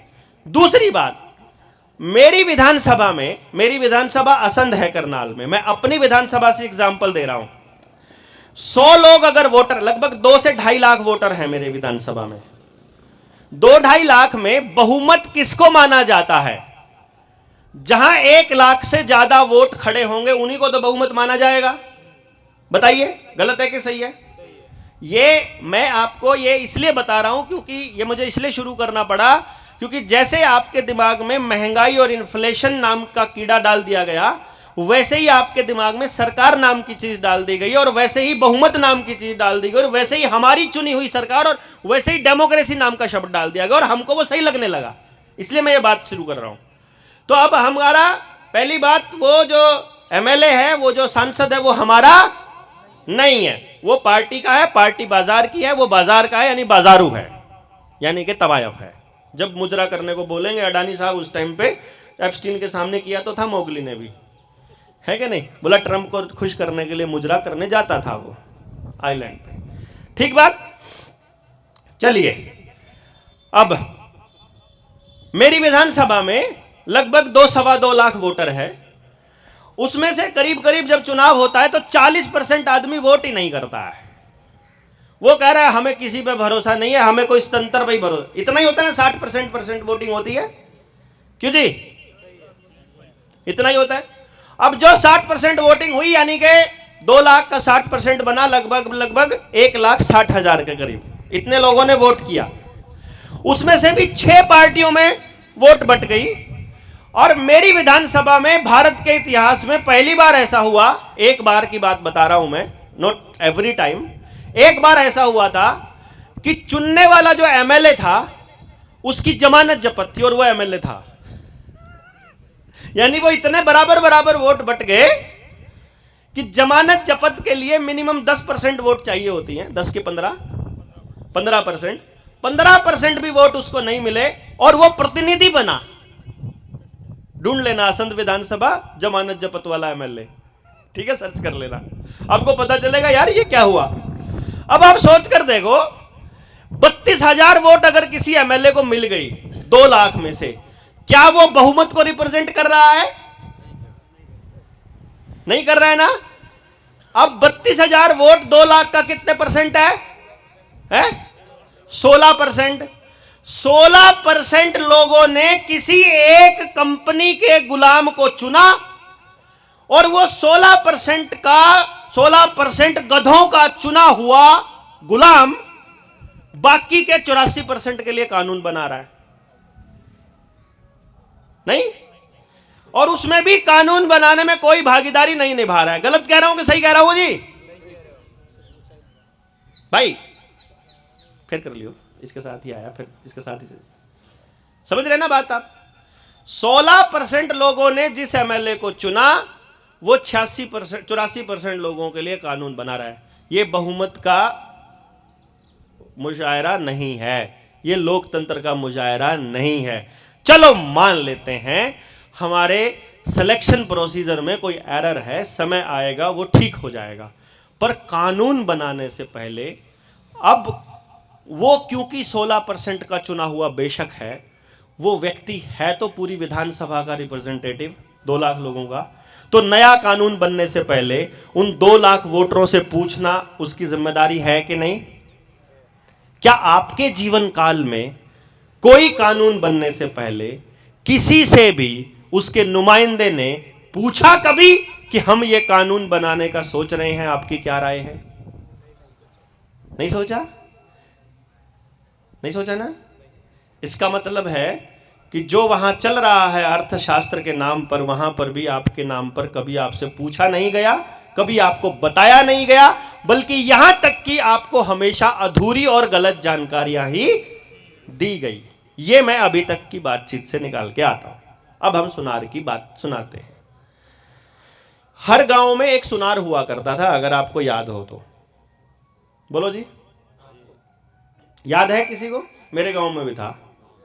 और सुनार सोने और चांदी के सिक्के बनाया करता था, और चांदी और सोने के सिक्कों में कभी भी किसी सुनार ने कभी कोई गड़बड़ी नहीं की थी। सुनार आज भी बहुत कम गड़बड़ी करते हैं, अगर वो कंपनी वाला सुनार है तो ही करता है, लोकल सुनार है वो नहीं करता। वर्मा जी नहीं करते, फलाने जूलर्स करते हैं खाली, है कि नहीं? आज भी यही है, कंपनियां ही लूटती हैं खाली। चलिए, रिवाज ये है कि हम उस वक्त अपनी खरीदारी के लिए सोने और चांदी के सिक्कों पर निर्भर हैं। सोने और चांदी का सिक्का इधर उधर मतलब हम लोग लेके जाते हैं और उसी से सामान लेके आते हैं। ये चल रहा है? वाह जी वाह।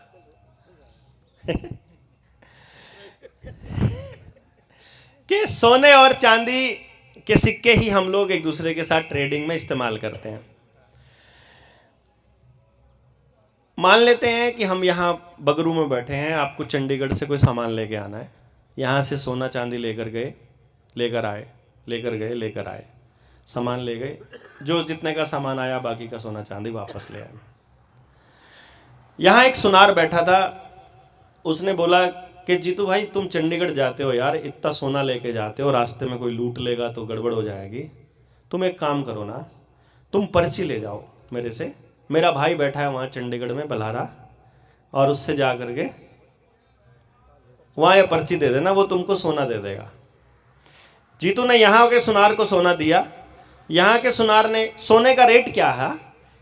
10 रुपये बराबर 1 मोहर, यानी 1 तोला सोना, और 1 रुपया मतलब 1 चांदी का सिक्का, और 10 चांदी के सिक्कों के बराबर 1 सोने का सिक्का। ये हमारे भारत की परंपरा में भारतीय रुपये का मानक रहा है।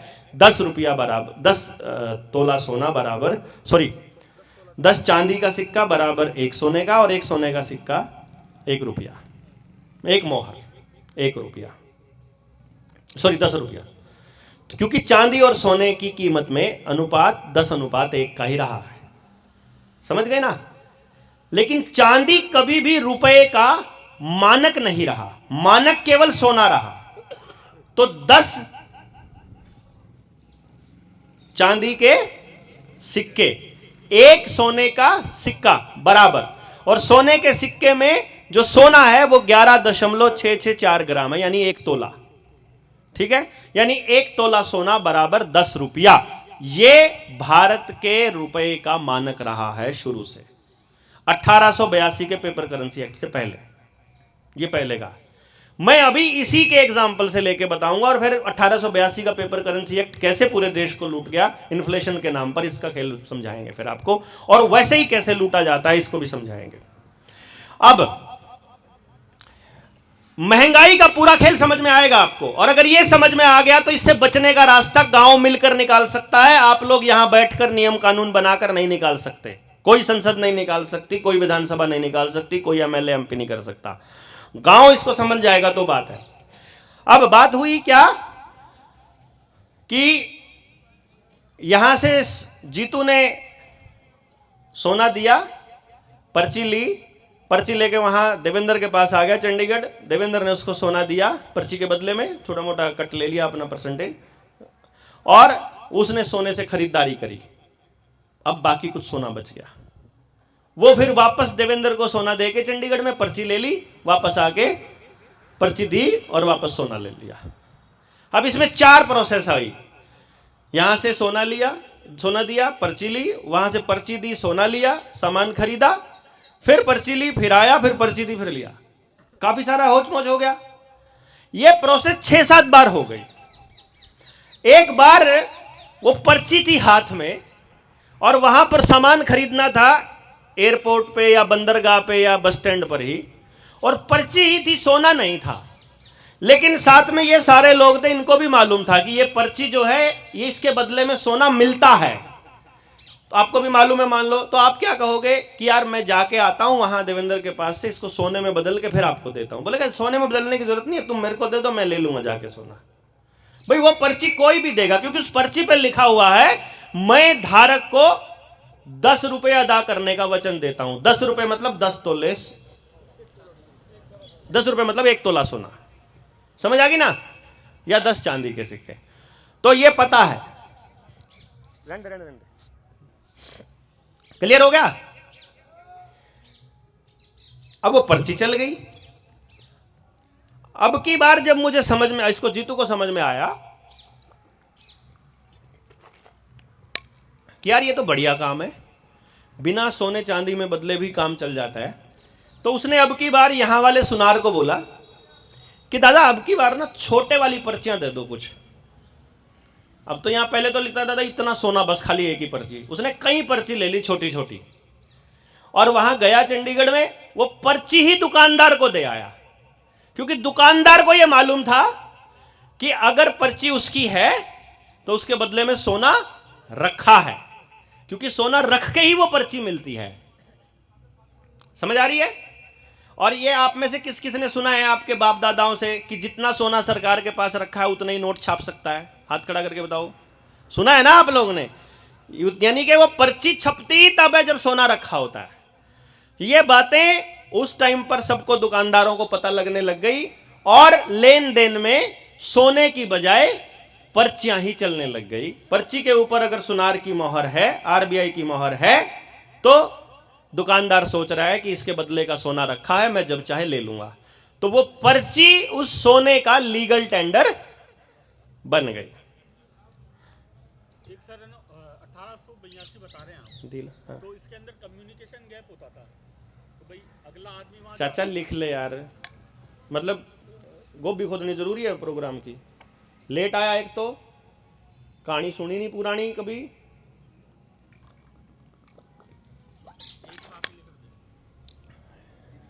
भाई इसको बोलेगा अपने आप कॉपी पेन इसको पकड़ाओ यार अपने सवाल पहले लिख रहा है। हाँ फिर ठीक है, डिस्टरबेंस नहीं करनी, बाद में सवाल पूछेंगे, सवाल जवाब में सत्र चलेगा सवाल जवाब का। चिंता क्यों करते हो? घर से हम वेले होके आए हैं, हमें कोई जल्दी नहीं है। सारे सवाल जब तक खत्म नहीं हो जाते तब तक नहीं जाते। तो जी अब क्या हुआ, ये कहने लगे कि यार जब पर्चियाँ चलने लग गई हैं तो पर्चियाँ चलाने लग गए, लोग लेन देन में पर्चियाँ देने लग गए, सोने की तरफ से लोगों का ध्यान हट गया। क्योंकि कुछ टाइम के बाद लोगों का ध्यान हट जाता है। जैसे आजकल क्या है, आप लोगों को लगने लगा है कि मोबाइल से जब आप 20 डिजिट ट्रांसफ़र करते हो, 20 लिख के और पासवर्ड डालते हो, तो आपको लगता है 20 का नोट दे रहे हो तो भी आपको चिप्स का पैकेट मिल जाता है, 20 ट्रांसफ़र कर रहे हो तो भी चिप्स का पैकेट मिल जाता है। तो जो नई जनरेशन सोच रही है कि ये जो 20 की डिजिट है ये 20 रुपए के नोट के बराबर है, और ये 20 रुपए का नोट आप दादाजी के 20 रुपए के नोट के बराबर मान रहे हो, और आपके दादाजी 20 रुपए का नोट के बराबर सोना मान रहे थे। देखो कमाल की बात, दादा ने सोना रखा था, उसके बदले 20 रुपए मिले थे, वो नोटबंदी करके वो वाले नोट ले लिए, नए नोट पकड़ा दिए, और आप उस नए नोट को सोच रहे हो उसमें भी सोना मिलेगा, और अब बाद में कह देंगे कि सोना नहीं मिलेगा, और बाद में उसका नाम डिजिट कर देंगे,